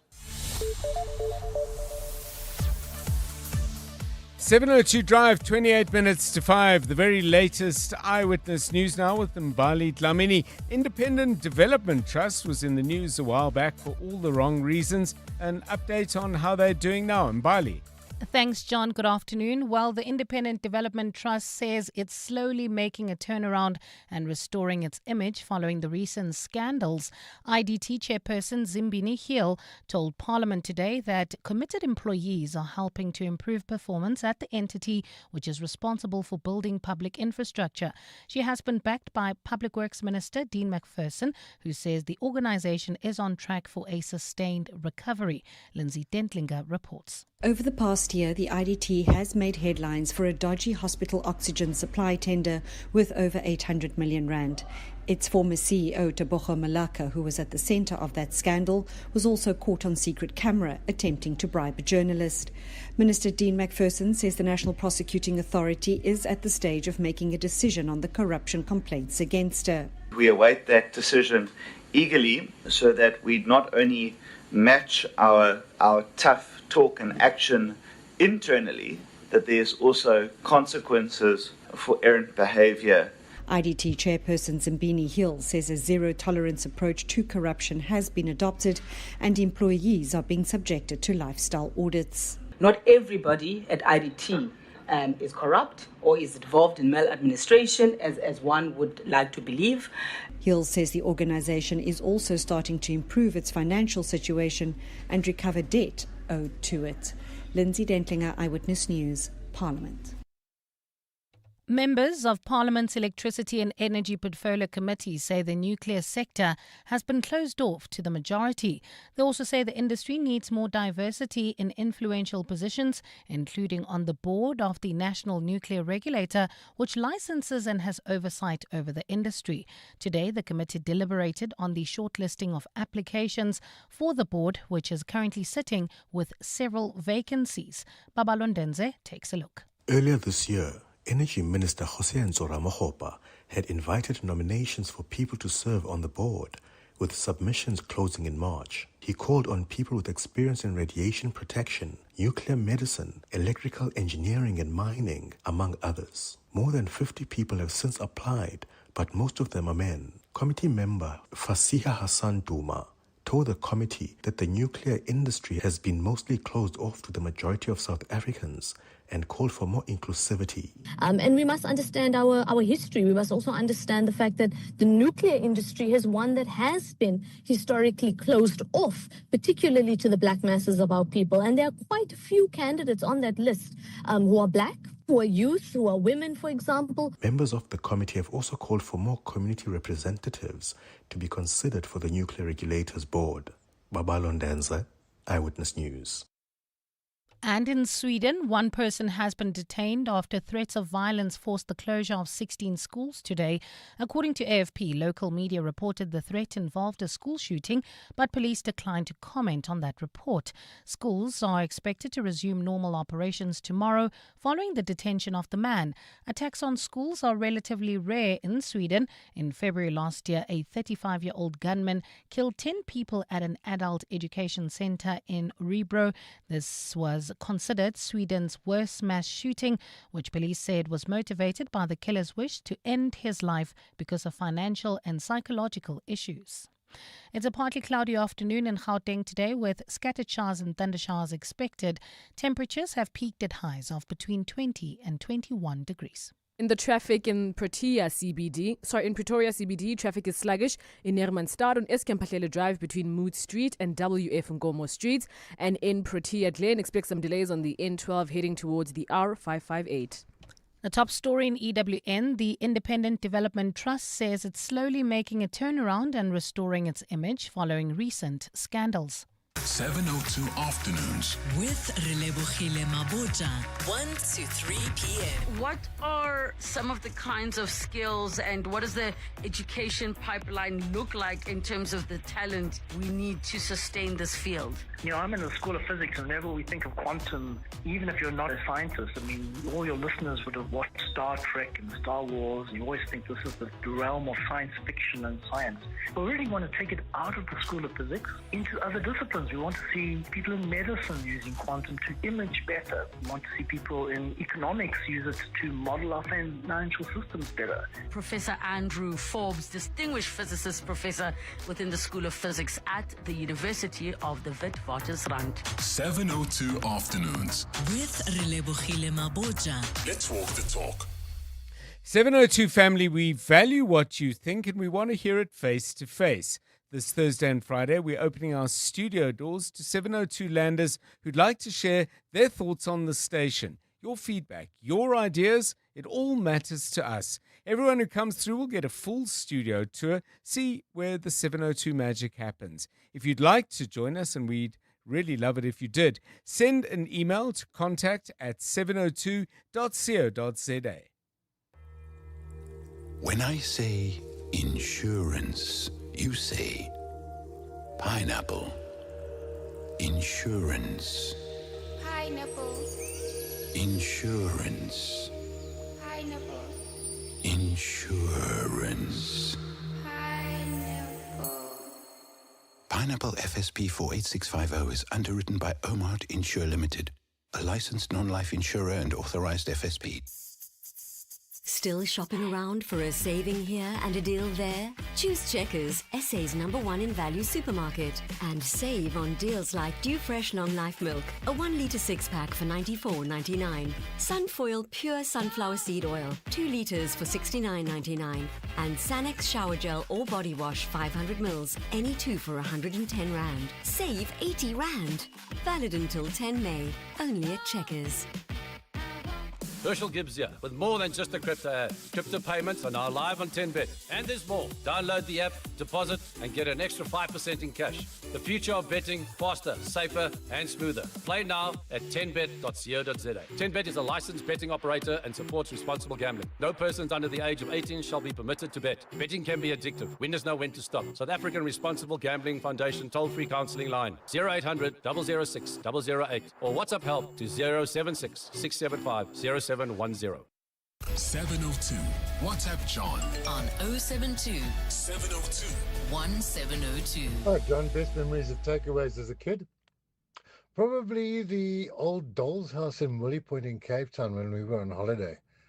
It was a must for Southern fried chicken.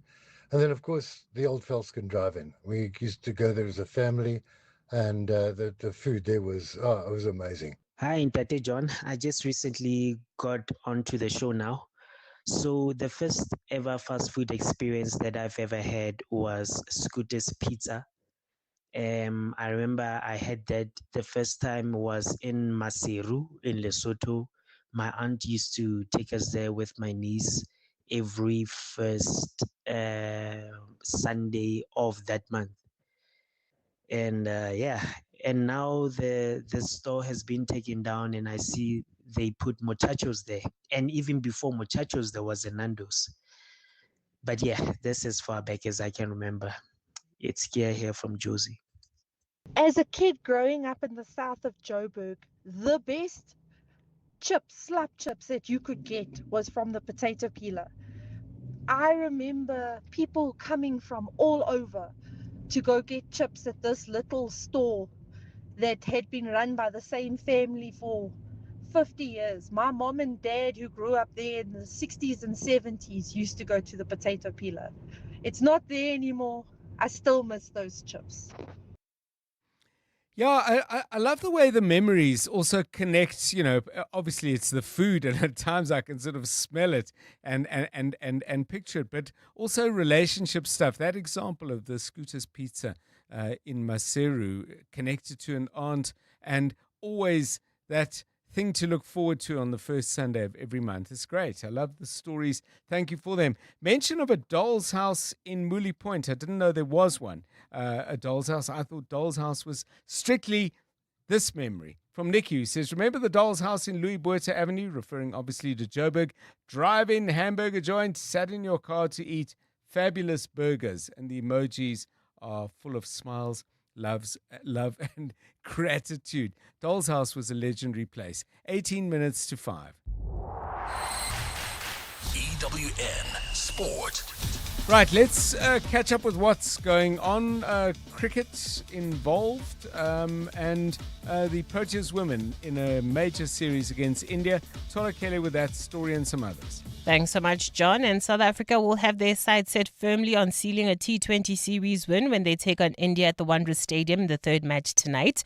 During the Durban leg of the games, Keshav Maharaj was roped in to help with the batting unit, and Tumis Kukune has discussed what lessons they took from working with him. Yeah, I think it was nice having Keshav, giving feedback to the girls about the stadium, about tips, in terms of bowling. We have a lot of left arm bowlers in the team, so I think that was quite nice to have, a player that can actually share with us a few tips about how to go about things, and I think it really worked well in Durban. The Betway Premiership title race is in focus this evening as Mamelodi Sundowns take on Stellenbosch, looking to make it 11 league wins in a row. They're a point behind leaders Orlando Pirates but have 2 games in hand, and Miguel Cardoso will look to add to the feel-good factor around the club. That's after they reached a second consecutive CAF Champions League final. And now in the league, we have already a match on Wednesday and then on the weekend, and it's an appeal, a thank you and an appeal that we gather energy and add energy to follow us throughout the country, wherever we're going to play, so that we can also think about the championship, because Champions League will be played just when the championship is finished. And there's 7 matches to play in 21 days, what is a hell of a challenge, but a beautiful thing to do also. So very excited about the moment. The build-up to Sunday's Soweto derby has started as Orlando Pirates prepare to take on Kaizer Chiefs in the Betway Premiership. The Buccaneers have won 6 of the last 7 games between the two rivals in all competitions. And assistant coach Mandla Ncigazi has discussed the importance of keeping that run going as they look to maintain their 8-game unbeaten run. We are doing well as a team, and it's not different, although we know these matches are not like normal matches. But if we have the capacity of what we have been doing, of doing what needs to be done based on how the opponents play and what we want to enforce and impose as our identity on the opponents, it doesn't become a challenge to the players, and hence the confidence from all the players in the group. And Venus Williams hopes to play at this year's French Open after returning to compete on clay for the first time in 5 years and losing in the opening round of the Madrid Open.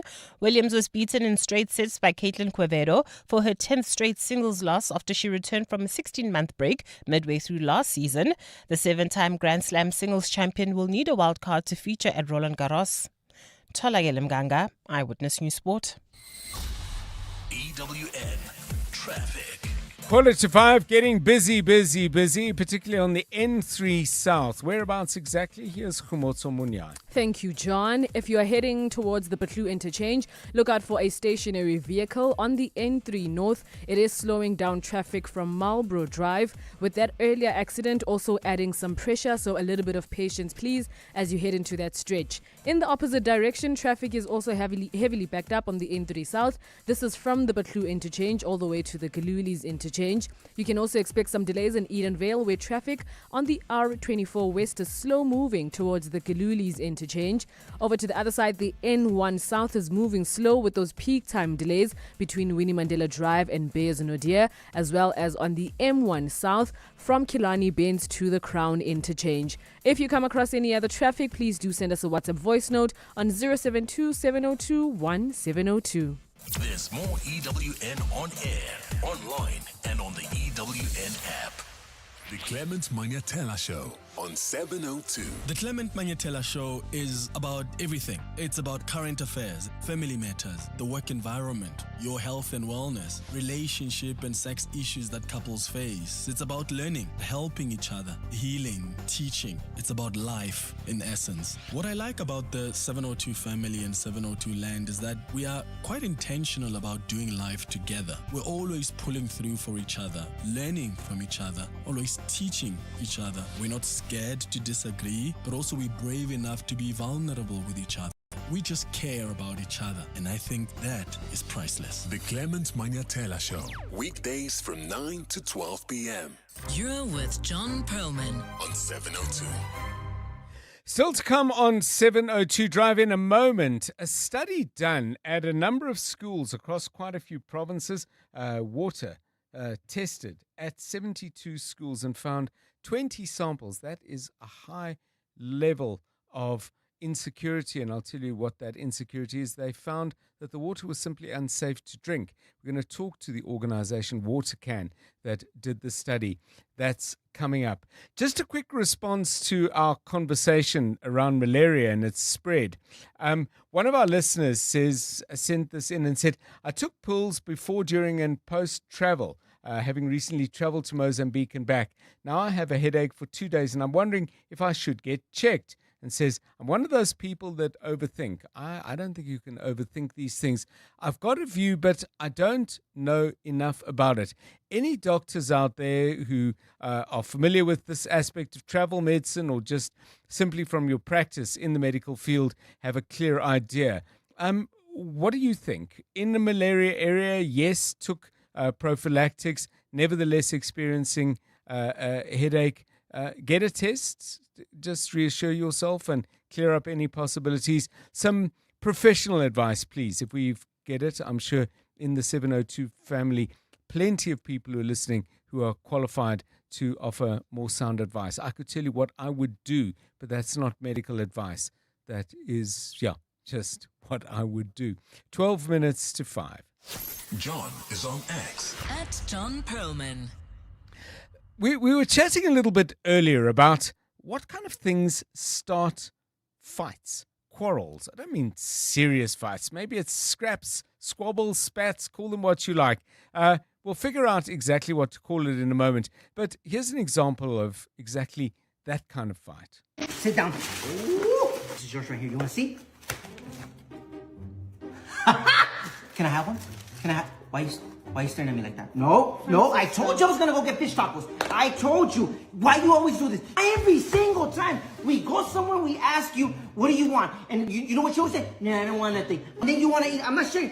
Nobody wants yours. What did I ask you for? You told me to get you asada fries. Didn't you say bring me asada fries? I told you there was gonna have fires. Francisco, I said a side of fries. A side of fries. Why don't you ever listen? It's the same. Asada fries, a side of fries. You know I can't eat that, Francisco. What am I supposed to do? I don't know. Maybe the doctor said that you could, and that's why you wanted it, because you were craving them for a long time. What? Francisco? Yes. Go back and get me a side of fries. Can I have these? Can I finish my taco and then go?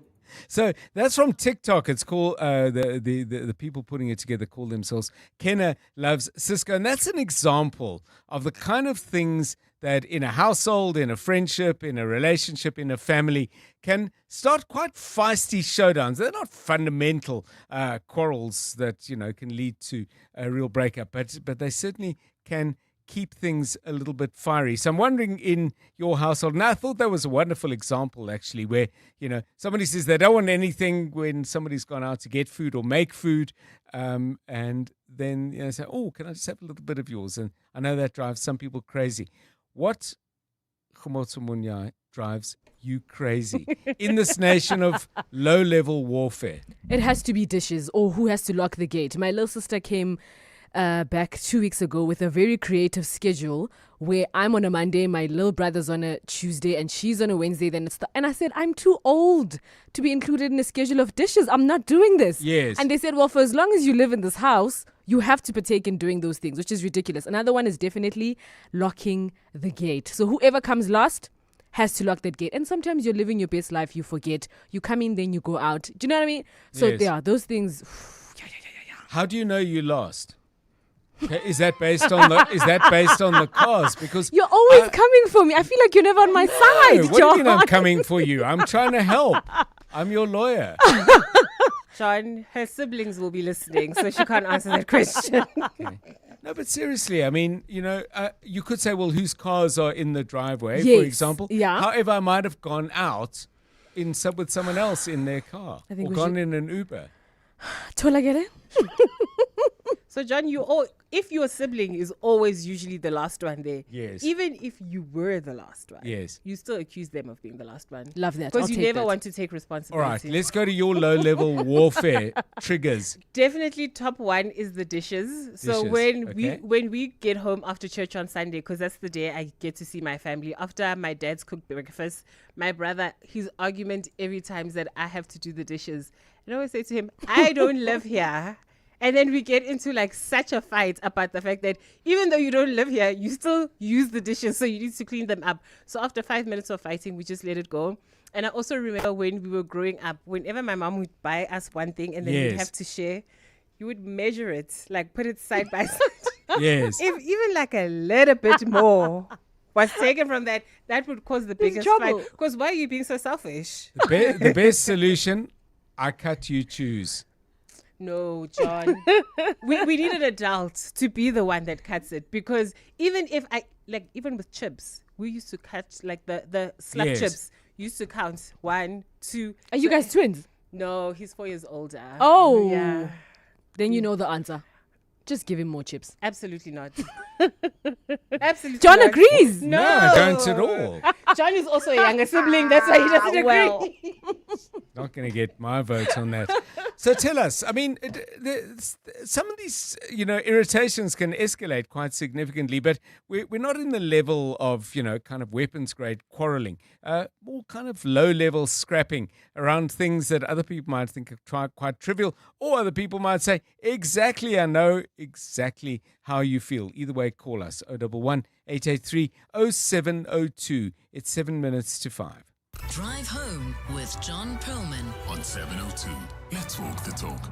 Well, a very important story, I think, in News 24, the organization Watercan, you know them well. They are campaigning very actively in Gauteng around the shortage of water, but water safety was in their focus when they partnered with a number of other groups, and they did what they call citizen-led water testing at 72 schools. They went to those schools spread out around the country. I'll give you a few examples a little later in the conversation. But what they did was go out and take a look at the water quality, test the water quality of the water being provided at schools. And what they found was not great. Dr. Ferriel Adam is a water activist and executive director at Watercan and joins us now. Dr. Adam, a very good afternoon to you. What did you find? I understand the overall number, 20 samples out of 72 schools, dangerously unsafe. But say a little bit more about the details of what made you say this is unsafe.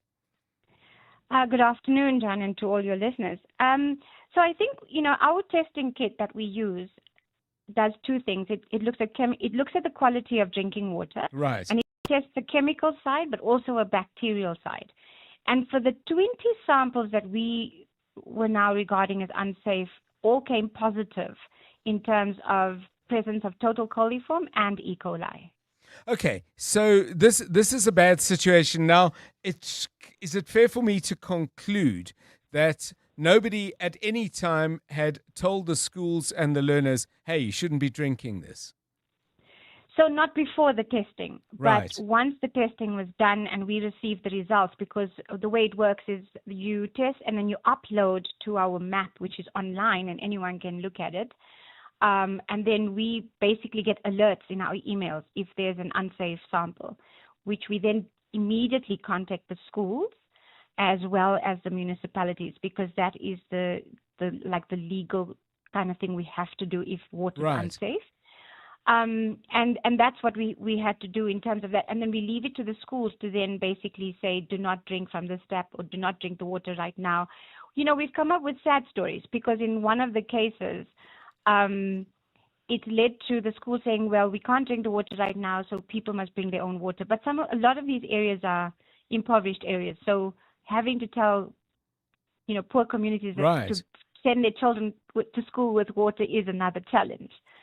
So we're trying to work around that as well. I would have thought that the problem would be systemic as well. I mean, for example, unless they're drawing from boreholes, and you can tell us if any of the 72 were accessing water in that way, but if they were getting it through a state-provided water provision system, the likelihood would be that the water in their homes is problematic as well because it's coming through the same place. Absolutely. And that is exactly what we were trying to say in the sample, right? Remember, it's just a small sample. There's thousands of schools. Yes. But so 20 of those, from the samples, 12 of them were directly from the municipal taps. And so we know that in terms of the blue drop, that, the 2023 blue drop, that a lot of our drinking systems across the country are not fit for drinking. And what we're trying to show here is at least can we get to the more vulnerable, which are the younger people. And by the way, these were all high schools. They were not, we didn't test primary schools. So we don't even know if that's worse.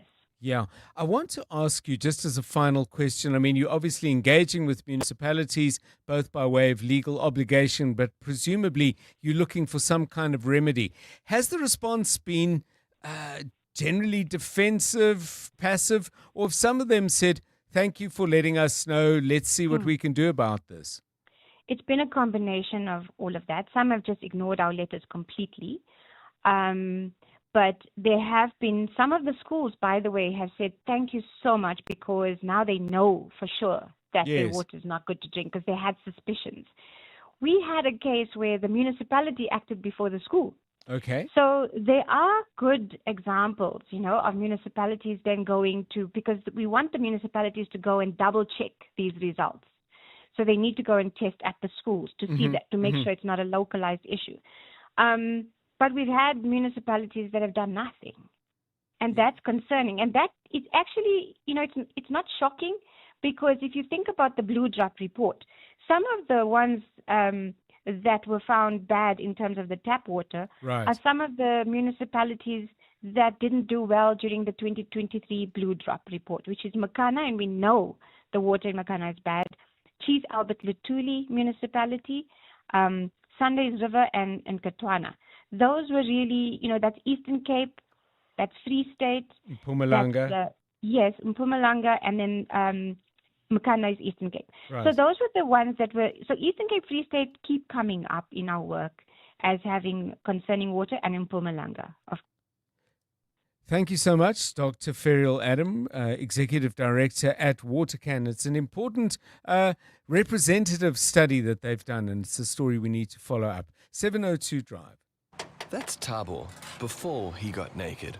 When Thabo's car broke down, he did what every manly man does best. Hit things, fiddle, and hope it works. So Thabo got naked. He got comprehensive car insurance in seconds and can now call roadside assistance anytime on the Naked app. Tools down, Thabo. Cover your car and home now at naked.insure and see how easy insurance can be when you get naked. Naked Financial Technology is an authorized FSP. Get naked. Many of us take taking a deep breath for granted. But for some infants with RSV, every breath is a battle. Respiratory syncytial virus is a contagious virus that can lead to serious illnesses, including lung infections. Fortunately, protection for infants against RSV is now available in South Africa. Ask your healthcare provider about keeping your baby protected during their first RSV season. This is EWN. Neighbouring countries drive increase in South Africa's malaria cases, and magistrate in case against Gorsi says the case against him seems strong.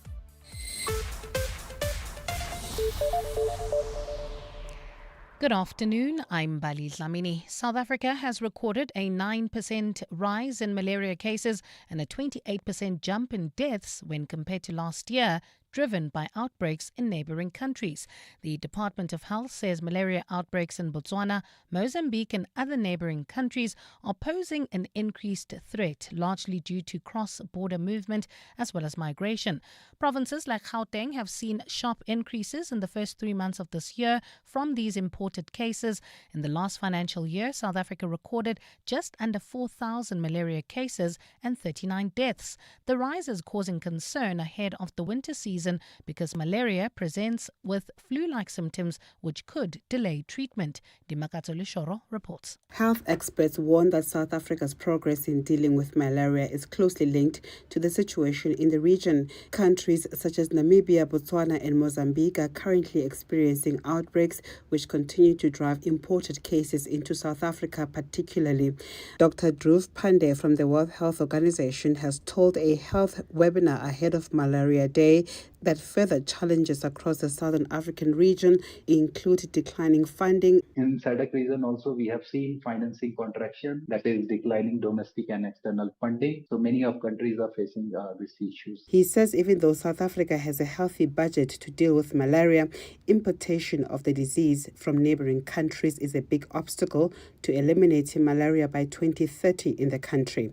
Dimakato Leshoro, Eyewitness News. The magistrate presiding over the bail application of suspended top cop Gorsi says the state's case against him seems strong. The suspended sergeant was denied bail in the Pretoria North Magistrates Court today. He was arrested at his home earlier this month when police allegedly found guns, ammunition and dockets during a raid. Gorsi was a key witness in the Malanga Commission, with witnesses accusing him of being the middleman between senior police officers and alleged crime kingpins.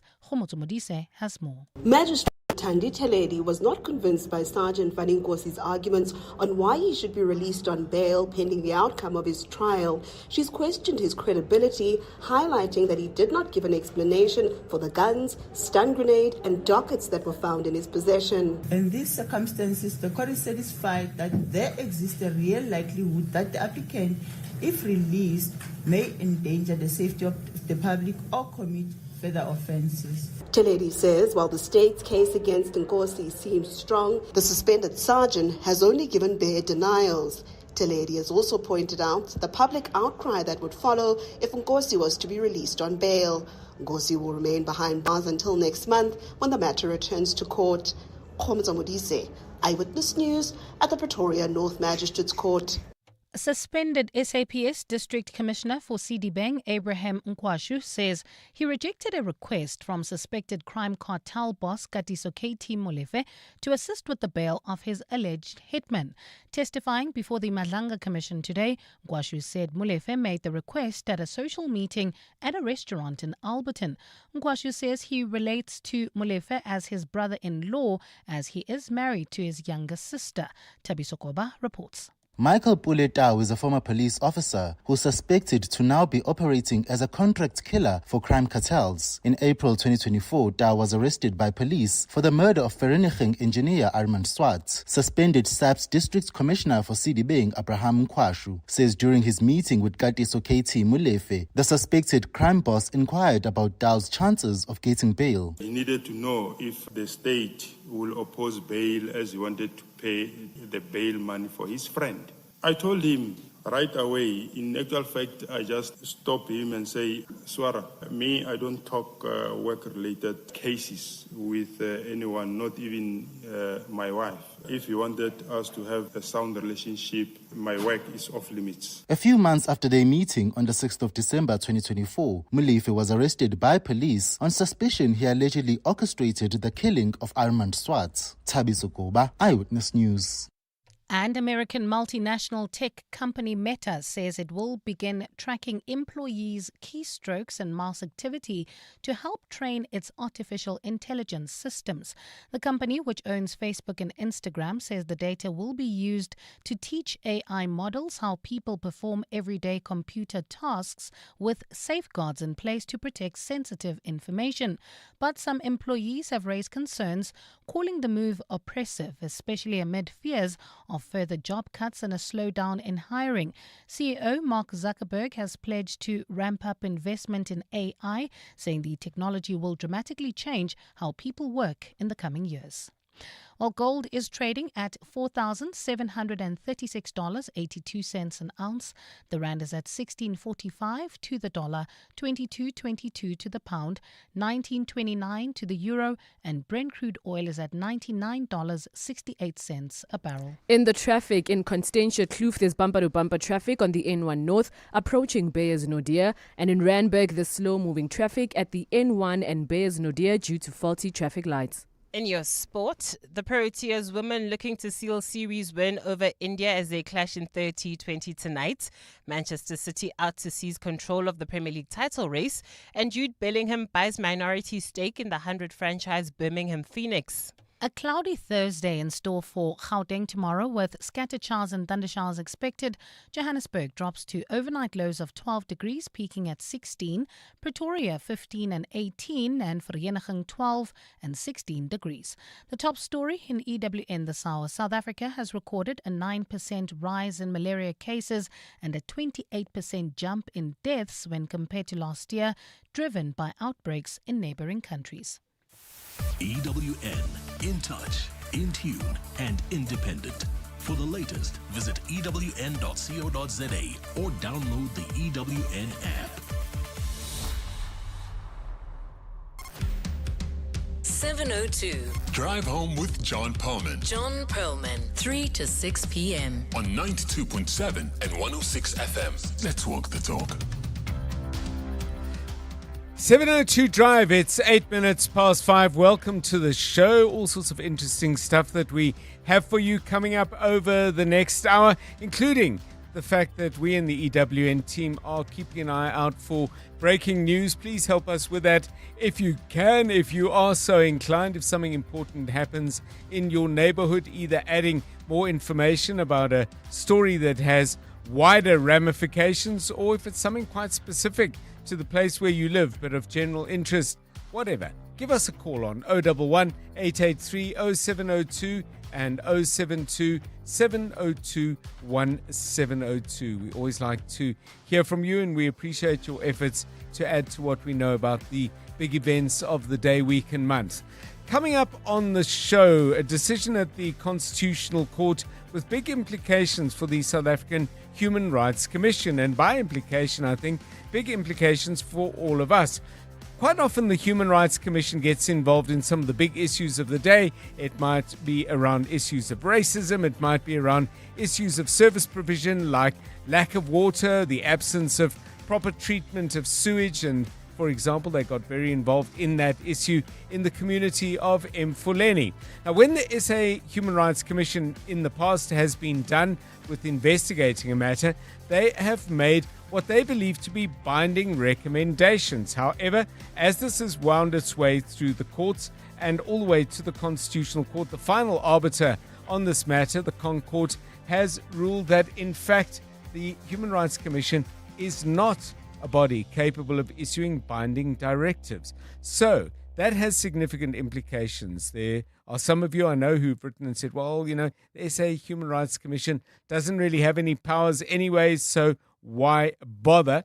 But the counter view has been that they've intervened to great effect on a number of issues. So where does this leave the balance on that matter. We'll talk about it shortly with Situtugile Mkize, who is a senior attorney at the Center for Applied Legal Studies. That's coming up shortly.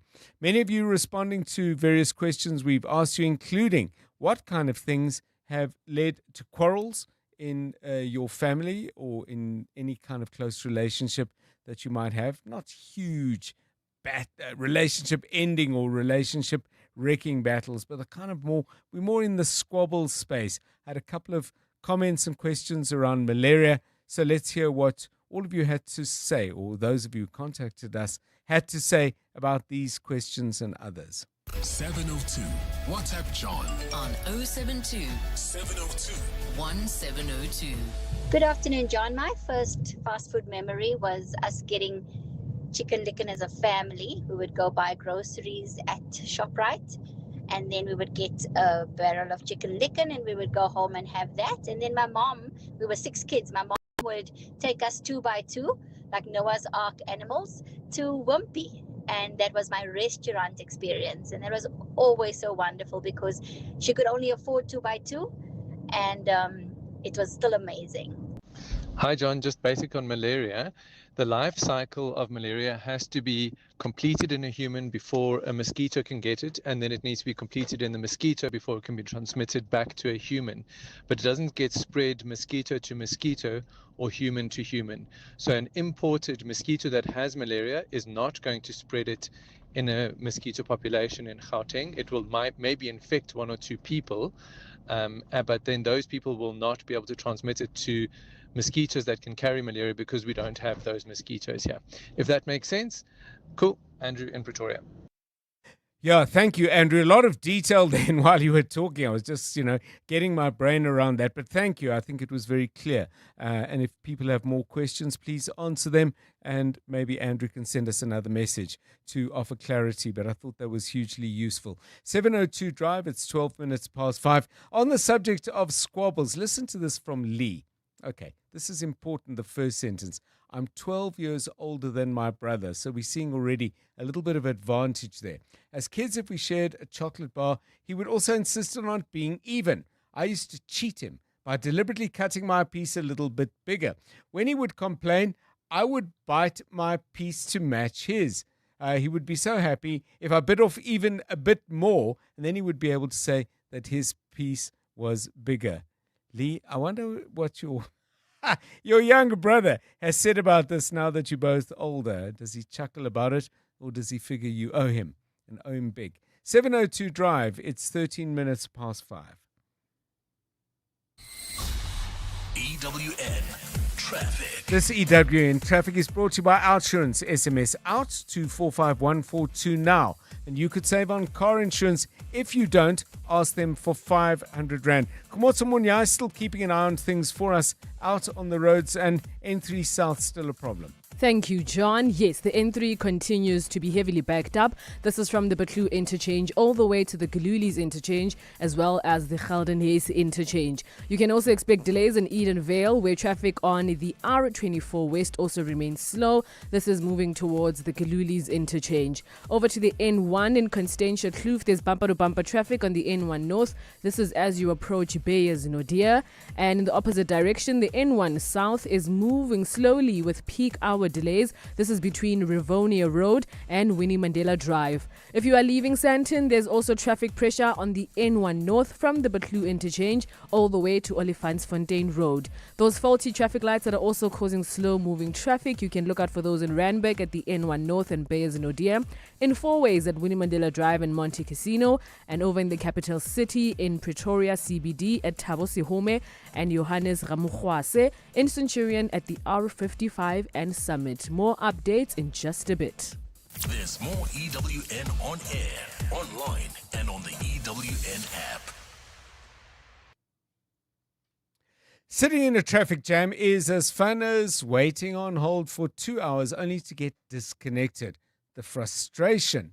But fortunately, the Outsurance pointsmen are on the roads easing traffic congestion so everyone gets where they need to be quickly and safely. For the past 20 years, With Outsurance, you really always get something out. In proud partnership with 702, show them some love online using #PointsmenLove, licensed insurer and FSP.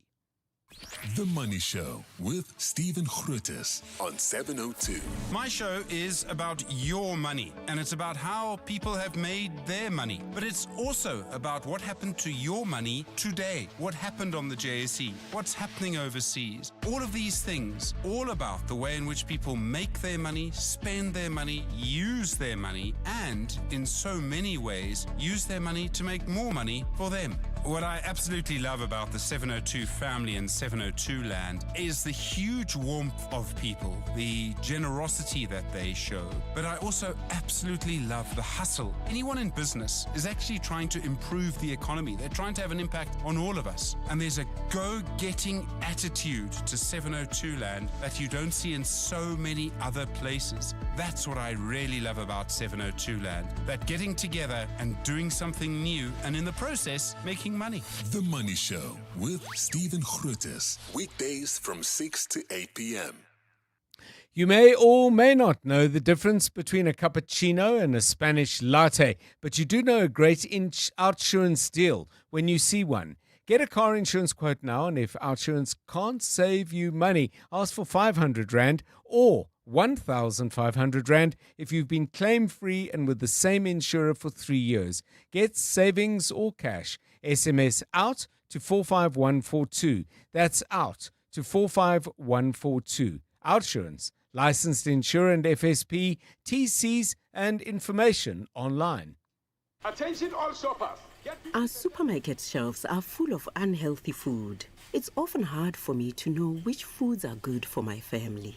The information on packaged food is complicated and hard to understand. I wish we had easy-to-understand warning labels on foods high in salt, sugar, and saturated fat. We have the right to know what's in our food. Support front-of-package warning labels on unhealthy packaged foods. Sign the petition on healer.org. That's HEALA.org. Illegal water connections have serious consequences for the city's water supply. When pipelines are tampered with, it damages infrastructure, reduces system pressure, and can leave entire communities without water. Johannesburg Water continues to remove illegal connections and strengthen monitoring across the network to protect supply. Residents are encouraged to report illegal connections or suspicious activity to the City of Johannesburg on 0800 002 587. Protect our water infrastructure. Protect our water supply. Brought to you by Johannesburg Water, a water and sanitation utility that cares. You're with John Perlman on 702. Let's walk the talk. 702 Drive, it's 18 minutes past 5. Let's focus our attention now on a very significant judgment delivered today at the Constitutional Court. At issue was the South African Human Rights Commission and their belief that whatever their decisions are and their recommendations, it's possible I'm not getting all the terminology right, but their decisions and recommendations, they believe these were legally binding. The court has found differently. What are the implications of this, given the significant role that the SAHRC, the Commission, actually plays in South African life in looking for redress for people who feel their human rights have been abused? Siturukile Mkhize is at the Wits Center for Applied Legal Studies. She's a senior attorney and is with us now on 702 Drive. Ms. Mkhize, welcome and thanks very much for giving us your time. To what extent does this undermine not just the role of the Human Rights Commission, but in many ways the perception of its importance in our society? What's your view on that? Good afternoon. Good afternoon, John, and thank you for having us. I wouldn't necessarily say that the judgment undermines the role of the Commission. I think, if anything, today's judgment actually gave us some clarity on what the Constitution actually envisaged in terms of the powers and the functions of the South African Human Rights Commission as an important constitutional body that was established to support democracy. So, in as much as I think we have argued as CALs, for instance, that Section 184 of the Constitution, which is the relevant provision that provides for the functions and the powers of the Human Rights Commission actually can be interpreted broadly to allow for the South African Human Rights Commission's recommendations to be binding. The court today has found that otherwise, but I don't think we could say that this is necessarily undermining its powers, Right. but I think it provides clarity and also just clarifies on what exactly is the role of the South African Human Rights Commission. So part of the judgment, as I understand it, is that if they were to say, look, this is sufficiently important, we really need to make sure that this is a binding set of decisions, they would approach a competent court. How would that work? I mean, would they look for a court order in that regard? What would be the process, and is there any precedent for it? So the process would then be if the commission has issued a recommendation and the other party, or let's say the alleged violator Right. of human rights, chooses not to comply with the recommendations, the commission acting on behalf of the complainant or in its own name may institute proceedings in court to actually enforce their decision before a court of law, depending on whether it's a court that fits the jurisdiction of a magistrate's court or a high court. Right. But if it's a decision that requires an interpretation of rights, it would ordinarily be in a high court. I want to go a little wider with you, Ms. Mkhize, and ask you this. I mean, if you were to look back, and I'm probably asking you to generalize, but a thought on patterns, if indeed there are any. In general, when the Human Rights Commission has got involved in something, done their investigations as they do, come out with findings, and then come out with recommendations that they've accorded up till now, a view, the status of being binding. In general, do you think it's had an impact? I mean, if they've come away from a particular situation and said, look, this we've looked, we've asked, we've found, and this really needs to be done. Have the people who they've found, who you described as violators, have they generally gone and done what the Commission said they ought to do? Well, it's a difficult question to answer, and maybe the South African Human Rights Commission should answer to answer it. Yes. But I think generally from what we've seen, and I mean from this particular case, which is actually spanning from years back, generally it's difficult to get violators to actually, or alleged violators to actually comply, because often they want to have a court order actually, and they often are advised by their lawyers that until it's made an order of court, you're not necessarily required to comply. And unfortunately, this is the effect of this judgment, that despite an entire inquiry that may have been done by the South African Human Rights Commission, which involves a thorough investigation on what has on the facts and the legal issues and the extent to which the law has or has not been violated. Yes. It becomes a pity that unfortunately, as today's judgment tells us, that decision would have to ultimately be made by a court of law. But I think that nonetheless, I think that the work of the commission actually still is, and the role of the commission is still very important in terms of doing that inquiry and actually doing that thorough investigation, because I think that also becomes helpful for when the matter actually is before a court of law. Thank you very much. Siturugile Mkhize joins us. She's on the line from the Center for Applied Legal Studies at Wits University. I'm just wondering if any of you have ever got involved or found yourself involved by circumstance in a matter where the South African Human Rights Commission has got involved as well. What's your experience been? Did you feel that once the SAHRC was involved, that it gave some weight to the issue that you were looking to get resolved. Please give us a call. That may have been on an individual basis. It may have been as part of a community difficulty and a community initiative to resolve that difficulty. But direct experience, I don't have any, but I wonder if you do. And if you do, please share it with us. 072 702 1702, 25 past 5.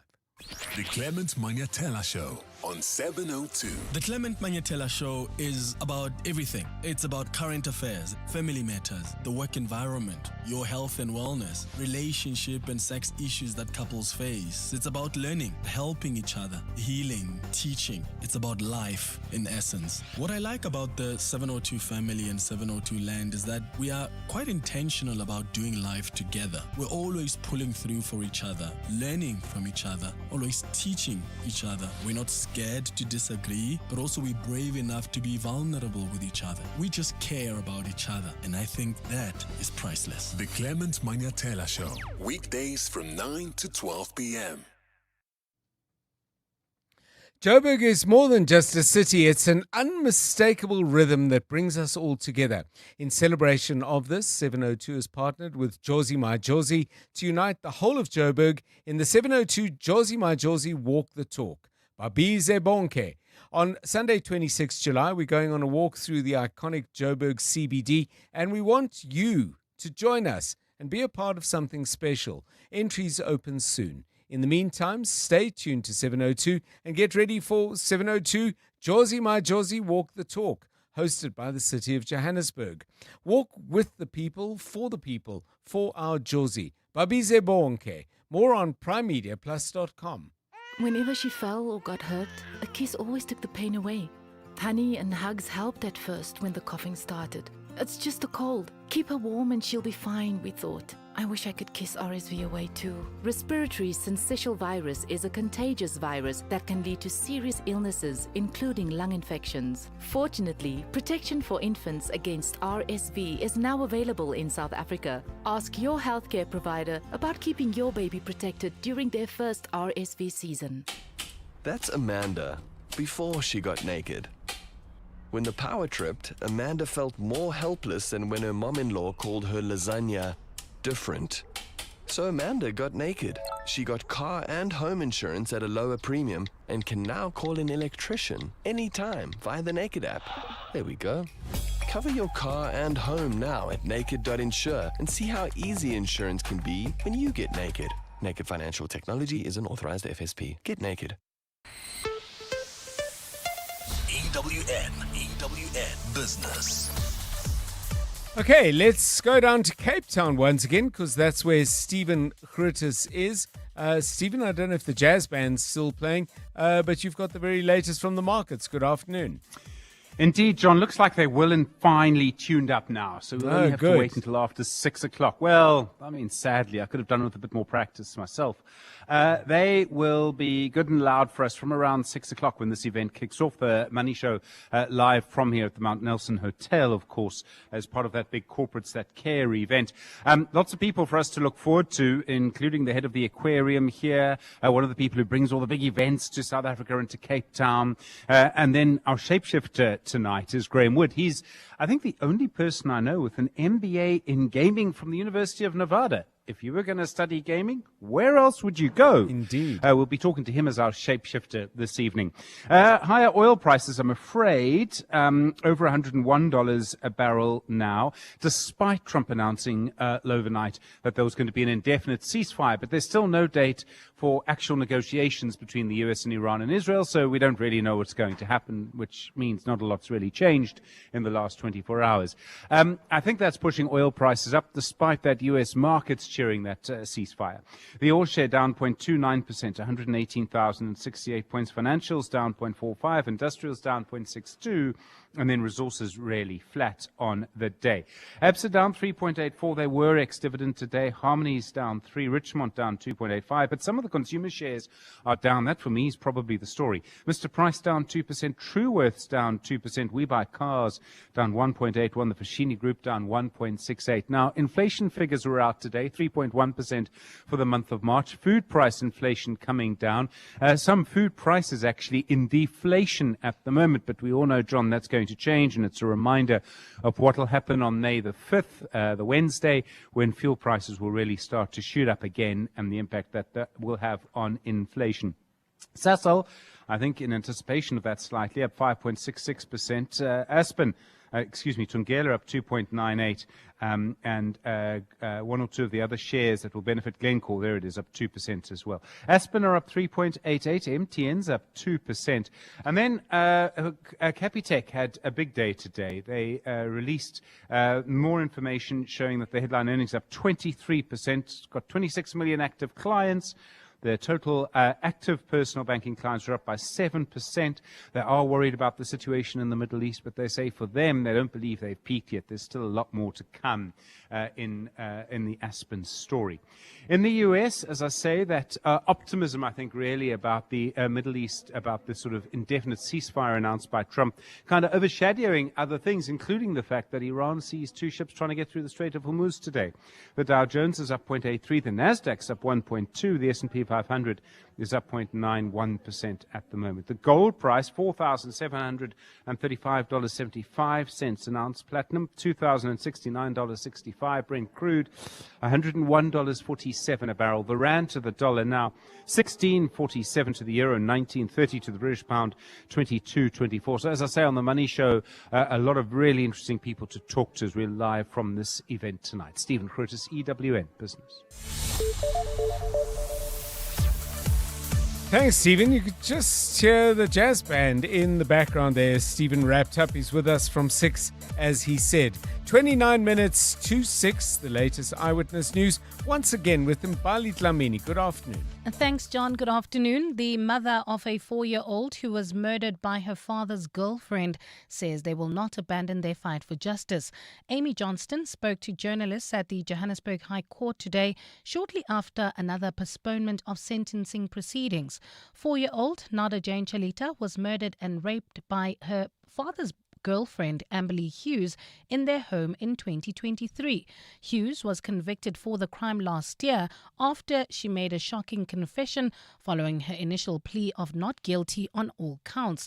The child's mother, Amy Johnston, says they won't stop their pursuit for justice despite many delays encountered in the case. As long as we're fighting for justice for Nada, we are fighting for other kids as well. We're representing other kids and fighting for their justice as well. So us getting justice for Nada Jane is us also representing other kids as well. The high-profile trial of alleged underworld gang boss Nafeez Modak has been postponed after the defense failed to find a witness to testify. Modak, who is on trial along with 14 co-accused, faces 122 charges related to allegedly operating a criminal enterprise. The matter was set to proceed today but was delayed yet again after Modak's lawyer requested a postponement. Carlo Peterson has more. Nafeez Modak's lawyer, Advocate Bashir Sibder, told the court the defence's next witness is only available on Tuesday next week. Presiding Judge Robert Henney questioned Sibder about why he had promised the court a new witness would testify today. Henney reluctantly agreed to postpone the matter for the defence's new witness to testify on Tuesday next week. Carlo Peterson, Eyewitness News. And members of Parliament's Electricity and Energy Portfolio Committee say the nuclear sector has been closed off to the majority. They also say the industry needs more diversity in influential positions, including on the board of the National Nuclear Regulator, which licenses and has oversight over the industry. Today, the committee deliberated on the shortlisting of applications for the board, which is currently sitting with several vacancies. Babalondenze reports. Earlier this year, Energy Minister Jose Nzora Mohopa had invited nominations for people to serve on the board, with submissions closing in March. He called on people with experience in radiation protection, nuclear medicine, electrical engineering and mining, among others. More than 50 people have since applied, but most of them are men. Committee member Fasiha Hassan Duma told the committee that the nuclear industry has been mostly closed off to the majority of South Africans and called for more inclusivity. And we must understand our history. We must also understand the fact that the nuclear industry is one that has been historically closed off, particularly to the black masses of our people. And there are quite a few candidates on that list who are black, who are youth, who are women, for example. Members of the committee have also called for more community representatives to be considered for the Nuclear Regulators Board. Babalo Ndanza, Eyewitness News. A cloudy Thursday in store for Gauteng tomorrow, with scattered showers and thundershowers expected. Lows of between 12 and 18 degrees and highs of between 16 and 18 degrees. In the traffic, the N1 South continues to move slow with those peak time delays between Rivonia Road and Winnie Mandela Drive. And if you are leaving Sandton, there's slow-moving traffic as well on the N1 North from the Batlu interchange all the way to Olifantsfontein Road. The top story in EWN, the mother of a 4-year-old child who was murdered by her father's girlfriend, says they will not abandon their fight for justice. The Aubrey Masangu Show on 702. I cover on my show issues of advisory, whether it is legal matters, whether it is financial matters. I cover day-to-day issues as far as current affairs are concerned. I cover the politics of the day and how we as South Africans are interpreting them. My listener is a curious 702 lander. They want to know what are the backstories, the stories behind what we are hearing on the airwaves. They want to understand what drives the different issues that have us talking. What I love about the 702 family and 702 Land is the fact that we have 702 Landers who are responsive, who are present, who care about their communities and who want to know how they can be a part of the process of making our areas better, but also our country better. And that for me is a great privilege. I am totally indebted to the providence out there to be talking to these people on a daily basis. The Aubrey Masangu Show, weekdays from 8 to midnight. Mavis, I wonder if I should sell my car. I'm not sure where to go. Wanna sell your car, but don't know what to do. You don't have to go far, we come to you. If you're rolling under 1.5 or a Lacquer 2.2, doesn't matter what you drive, we buy cars once you. We Buy Cars, the easiest way to sell your car by far. Switching to Outsurance Business Insurance was a quick process. I saved a lot of money. Outsurance Business Insurance clients know that it pays to switch. And did you know you could get a massive 20% discount on your business insurance premium when you switch? For boutique hotels, catering companies, and all other businesses. Get a quote today and see why it pays to switch to Outsurance Business Insurance. Visit outsurance.co.za or call 08600 60,000 today. Licensed insurer and FSP. TCs and information online. In the world of finance, manufacturing, and mining, automating business processes is a crucial factor in stimulating an organization's growth and bottom line. Zoe Projects and Consulting, a specialized process engineering and automation firm, offers comprehensive data and business systems analysis to optimize your company's processes, to save time, reduce costs, and better efficiency. Go to zoeprojects.co.za and get in touch with Zoe Projects and Consulting today. 702. WhatsApp John on 072 702 1702. Hi, John. Tembi here in Rivonia. Do you mind playing that voice note by Andrew again about the mosquitoes? I am really interested in it, but I couldn't quite get what he was saying. Please play it again. Yeah, thanks. And I'm glad you asked for that, actually, because Andrew covered a lot of ground earlier. If you're just wondering what the conversation is about, we were looking at the significant spike in both cases of malaria in Gauteng, but also deaths. And I was wanting to understand, is there a point at which a greater prevalence of malaria in Gauteng with both cases coming in of people returning to this area or visiting the area who picked up malaria in other parts of the country or the region where malaria is endemic, but also mosquitoes that may travel in people's suitcases, in people's cars, in taxis and other kinds of vehicles that are carriers of malaria. So Andrew responded to that with a very precise and clear setting out of different scenarios and facts. So thanks for asking for it to be replayed, because I could use another listen myself. Hi, John. Just basic on malaria. The life cycle of malaria has to be completed in a human before a mosquito can get it, and then it needs to be completed in the mosquito before it can be transmitted back to a human. But it doesn't get spread mosquito to mosquito or human to human. So an imported mosquito that has malaria is not going to spread it in a mosquito population in Gauteng. It will maybe infect one or two people, but then those people will not be able to transmit it to mosquitoes that can carry malaria because we don't have those mosquitoes here. If that makes sense, cool. Andrew in Pretoria. Yeah, made a lot of sense, as I said. Thank you, Andrew. It's 20 minutes now to 6. You're with John Perlman on 702. So we're going to do some music a little bit later, but I thought let's just play you a little bit to get you going. Let me play the music first, and then I'll tell you what the question is we're actually asking you. Take a listen.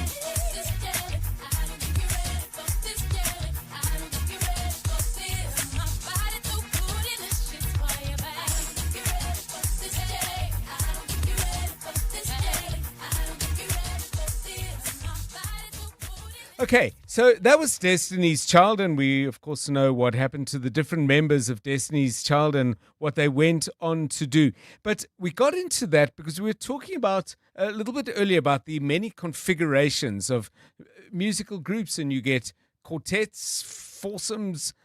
Famously, for example, the Beatles, the Rolling Stones were 4, if I'm not mistaken. And we thought, okay, well, good things come in threes as well. So we are looking for, in your view, the very greatest trios in music history. There was Destiny's Child. What else? We'd like to hear from you. EWN Sport. Tolakele Mganga, very good afternoon to you. What's happening in the world of sport? Well, John, the toss at the Wanderers Stadium is currently being delayed by lightning. That's ahead of the third T20, where the Proteas women can seal a series win with victory over India. The series forms part of South Africa's build-up to June's World Cup, and Dumis Kukune has shared her thoughts on how their preparations are going. I think it's very important for us to have a 3-0 tomorrow because we're preparing for the World Cup and, we want to take that momentum going into the World Cup. Obviously, we trying to do things differently and see if they could work, different combinations and see Sune betting up there, opening the batting. So I think those are the things that I think we are working towards in getting into the World Cup. Manchester City can move to the top of the Premier League standings on goal difference. That's with the win over Burnley tonight. Away from home, City have been ruthless, collecting 21 points from their 10 games, the most of any team since the start of December. And Pep Guardiola has called on his side to maintain the same standards that were on display during their win over Arsenal. It was a good upper for the Premier League, incredible upper for us and for Arsenal, and our fans, of course, they enjoyed amazingly. We felt that, so cannot be better. But always you talk about the past, and tomorrow we have I know perfectly because I've been in the past when you make an incredible moment, quarterfinal, simple league, semi-final, after go back to the Premier League and away in a team like maybe it's not fighting for the title, always is so difficult. And that is the biggest task and biggest test for tomorrow. England midfielder Jude Bellingham has bought a 1.2% stake in cricket team Birmingham Phoenix. Bellingham has bought a minority stake in the City's 100 franchise. That's in a partnership with Knighthead Capital Management alongside county side Warwickshire. And over to the United Rugby Championship, where the Stormers will look to get back to winning ways when they take on Glasgow Warriors on Saturday. Assistant coach Davy Sneeman says they're wary of being on the receiving end of frustration experienced by the tournament leaders in recent weeks. Over the last 2 weeks, Glasgow suffered a Champions Cup defeat to Toulon, which was followed by a humbling 12-54 loss to the Lions at Ellis Park. Obviously, the Lions were clean their straps. They played a great game. As we know, it's never easy at Ellis Park. Once you get the roll on, especially the Lions, it's difficult to stop their momentum. But I must say the Lions really played well. Just where they are at the moment, having a lot of confidence, and everything's working for them at the moment. So it's probably more the Lions' performance than Glasgow not missing one or two important things in their game. Tolakele Mganga, Eyewitness News Sport. EWN Traffic. At 16 minutes to 6, this EWN Traffic is brought to you by Outsurance. SMS out to 45142 now. And you could save on car insurance. If you don't, ask them for 500 Rand. Khomotso Munyai, What are we looking like? Thank you, John. If you are leaving Sandton heading towards Bedford View, traffic is heavily backed up on the N3 South. This is from the Batlu interchange all the way to the Geldenhuys interchange. You can still expect some delays in Edenvale on the R24 West heading towards the Galulis interchange. And if you are heading towards Boksburg, traffic is sluggish. This is on the N17 East from Illians interchange all the way to Heidelberg Road. The N1 South is still moving slowly as well between Rivonia Road and Winnie Mandela Drive. And if you are traveling on the M1 South, there's still those peak time delays from the Killarney Bains to the Crown interchange. We also received a voice note from a 702 lander about some trouble on the N1 North. Good late afternoon, Uncle John and team. Just a traffic update from the roads of Johannesburg.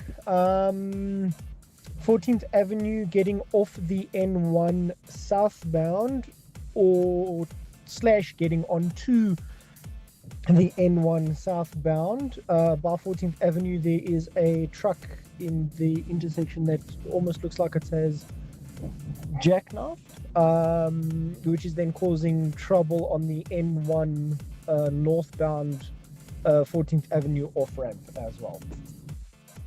Thank you so much for that update. If you're traveling along that area, please drive carefully and be on the lookout for that truck. If you come across any other traffic, you too can send me a voice note on 072 702 1702. There's more EWN on air, online, and on the EWN app. Things people stress about in traffic. Number 48. Did I upload the updated version of the presentation? Oh, the anxiety. Well, with the Outsurance Pointsman on your route, at least the traffic is one less thing to stress about. The Outsurance Pointsmen have been easing traffic congestion so we all get to where we need to be quickly and safely for the past 20 years. With Outsurance, you really always get something out. In partnership with 702. Outsurance is a licensed insurer and FSP. 702 Afternoons with Relebogile Mabotja. 702 Afternoons is about all things in life, from music to inspiration. We get an opportunity to explore science, mental health, food. I almost feel like there's nothing we don't do on my show. One of the things I absolutely love about 702 Land and the 702 family is that we are so sharing. We share tears, laughs, smiles. We share in the amazing times and celebrate together as well. We have a range of topics, but when it comes to what we do cover on the show, absolutely everything. My listener is somebody who wants to grow, evolve, develop. They're empathetic, they are loving, they are so special that even when they don't have, they come through and share, and more importantly, they know how to walk the talk. 702 Afternoons with Relebogile Mabotja. Weekdays from 1 to 3 p.m.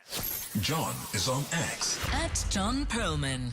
Great musical trios. We asked you to name yours. We're already getting a few. Sim comes up with the OJs. No name on this one, but TLC. What a sad end to a great group. Left Eye, referring there to Lisa Lopez, left us too soon. What else have we got? Favorite trio, Wilson Phillips says Zama. Great musical trios. Jared says Easy. Yan or Jan. I don't know them at all. So if anyone could shed some light on that. Nayan, The Doors. I didn't think of The Doors as a trio. Okay. And there's a long list. But what got us going was Rifue Litsua's selection. You went for Destiny's Child. Tell us why. Good afternoon, John, and to the rest of the 702 family. So this is a song from Destiny's Child called Bootylicious, right? I believe it came out in 2001, and it convinced me that I belong in a trio. Yes. And there's a line that I know, the opening line, where it says, Kelly, can you handle this? Michelle, can you handle this? Beyonce, can you handle this? I had Rifue, can you handle this? Yes. I don't think you. So I knew the moves, John. I knew all the songs, so I could still be in a trio. I don't know if you're interested in being in a trio. You mean Hit what? me up. Well, actually, you didn't even, you didn't say if I'm interested. You didn't say what role I might play. You could be the drummer. I'll be the drama. That's more likely to be something I'd be capable of. Let's have a listen to the song you chose, Destiny's Child. Can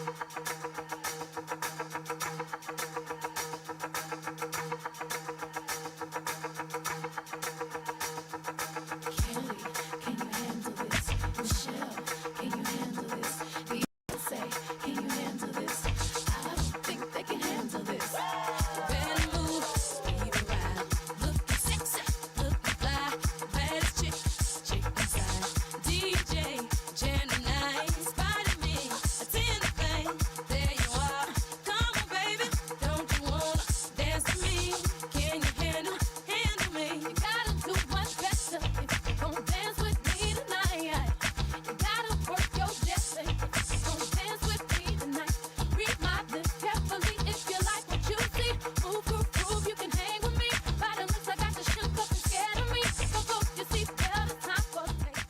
Bootylicious by Destiny's Child, just one of a possible long list of brilliant trios in music. Let's get yours on 072 702 1702, 10 to 5.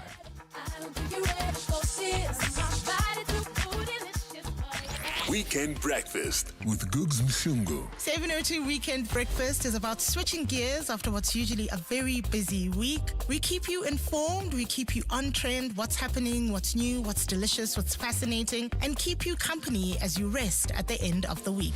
What I love most about the 702 family and 702 land is we're this interesting motley crew of people, this diverse group of people from all over the country, all over the world, and we all come together and it makes for this interesting, fascinating family. And I don't think you can find a more diverse, interested, or more engaged listenership than people who are part of the 702 family and 702 land. And so they listen to us to be their guide to the weekend because they trust Weekend Breakfast. 702 Weekend Breakfast with Googs Mshungu from 6 to 10 a.m. At Chamberlain's, there's something for everyone. From building supplies for the home renovators to garden essentials for the homemakers. From power tools for the DIY doers to painting supplies for the patio Picassos. We even have coffee for the slightly sleepy and snacks for the young ones. And for the ones who can never quite find what they're looking for, we have you covered too. With our promise to find and source whatever you need. Chamberlain's, famous for hardware since 1903. It's 6 a.m. in Kenya. Victor's little sister starts high school today, but her fees need to be paid first. Back in Jersey, Victor logs onto the Absa banking app and sends her money and a little extra for lunch. It arrives instantly. Your money makes their world go round. Send cash to 18 countries across the world with Absa Global Pay. It's safe, instant, and affordable. Your story matters. Absa is an authorized FSP and a registered credit provider. T's and C's apply. Welcome to Nando's Testimonials. Real reviews by real people. Today's testimonial comes from Jeff in Kempton Park. Now, Jeff seems to be a man of very few words. We've asked him to use his few words to tell us what he thinks of our flame-grilled peri-peri full chicken with any two sharing sides for $2.83. Jeff? Nice. Well, there you have it. When the meal is such a mouthful, you really only need a few words, I guess. Nando's. Oh, what a place. 702. WhatsApp John on 072 702 1702. Hi, John. This group is maybe a bit less known than most, but Atomic Kitten is a pop group that is a trio that comes to mind, and they had some really good hits. They did a cover of Ladies' Night, which is a really good song. You should give it a listen.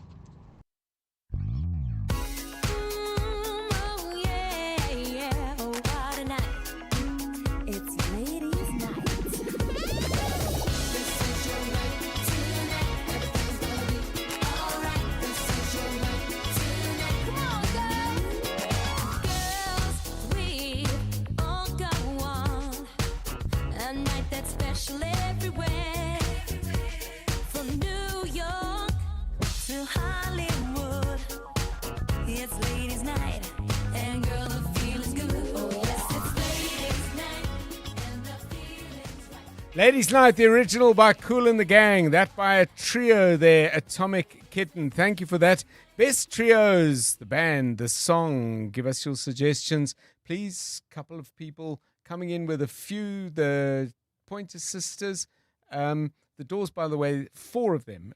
Jim Morrison, Ray Manzarek, Robbie Krieger, and John Densmore on drums. But anyway, thanks for reminding me to listen to some of the Doors tonight. There we go. The Bee Gees, says Mbongeni. Let's hear a couple more of your voice notes. And John, there's a group called LSG. Gerald Livette, Keith Sweat, and Johnny Gale. They used to say it's a trio also singing a song called My Body. Thank you very much. Cheers. How's it, John? Brian here from Joburg. All my favorite bands largely are trios of the greats. Just to name a few: Jimi Hendrix Experience, Cream, The Police, then some of the modern ones, Nirvana and Primus, and Muse, all great trios. A number of other ones I just can't recall at the top of my head, but some magnificent trios.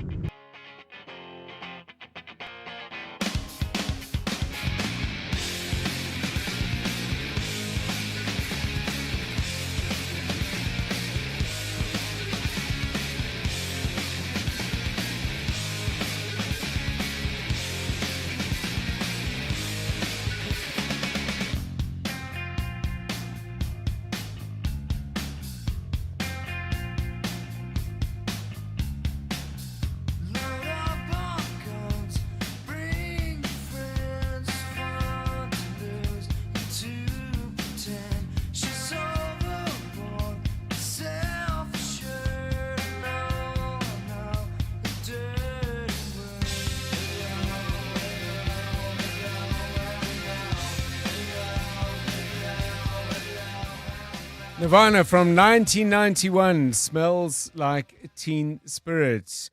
Tabby was the one who told us about the Pointer Sisters, said we ought to play the song Jump For Your Love. Others, Cream was mentioned. I saw one poll that had Cream as the very, very best trio. The Supremes were a trio, so were the Beastie Boys, ZZ Top, Aha, Green Day, and of course Crosby, Stills, and Nash.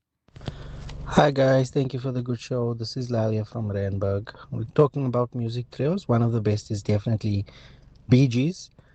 They did that one song, Too Much of Heaven, which I really liked. Anyway, keep up the good work. Thanks.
Bee Gees, the Brothers Gibb, high up on the list for many people of the greatest trios.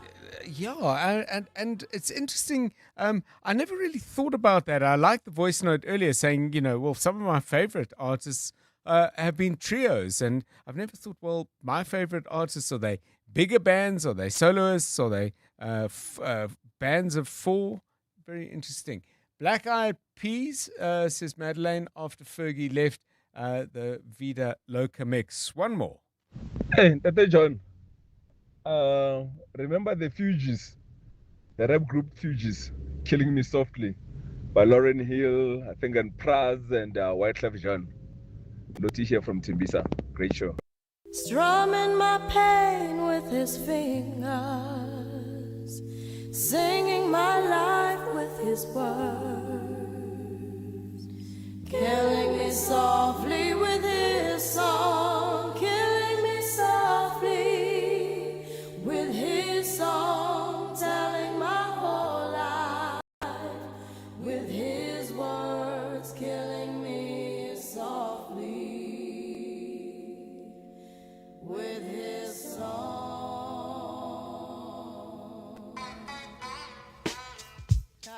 Yo, this is why Clef, Refugee Cat, Criswell, Little Bass sitting up here on the bass. While I'm on this road, I got my girl L. One time, hey yo L, you know you got the lyrics. Yeah, Roberta Flack did it first in 73. 19 years later, the Fugees came up with Killing Me Softly and bringing to an end today's episode of 702 Drive from me and the rest of the team. Thanks for joining us. Have a great Wednesday. Good night.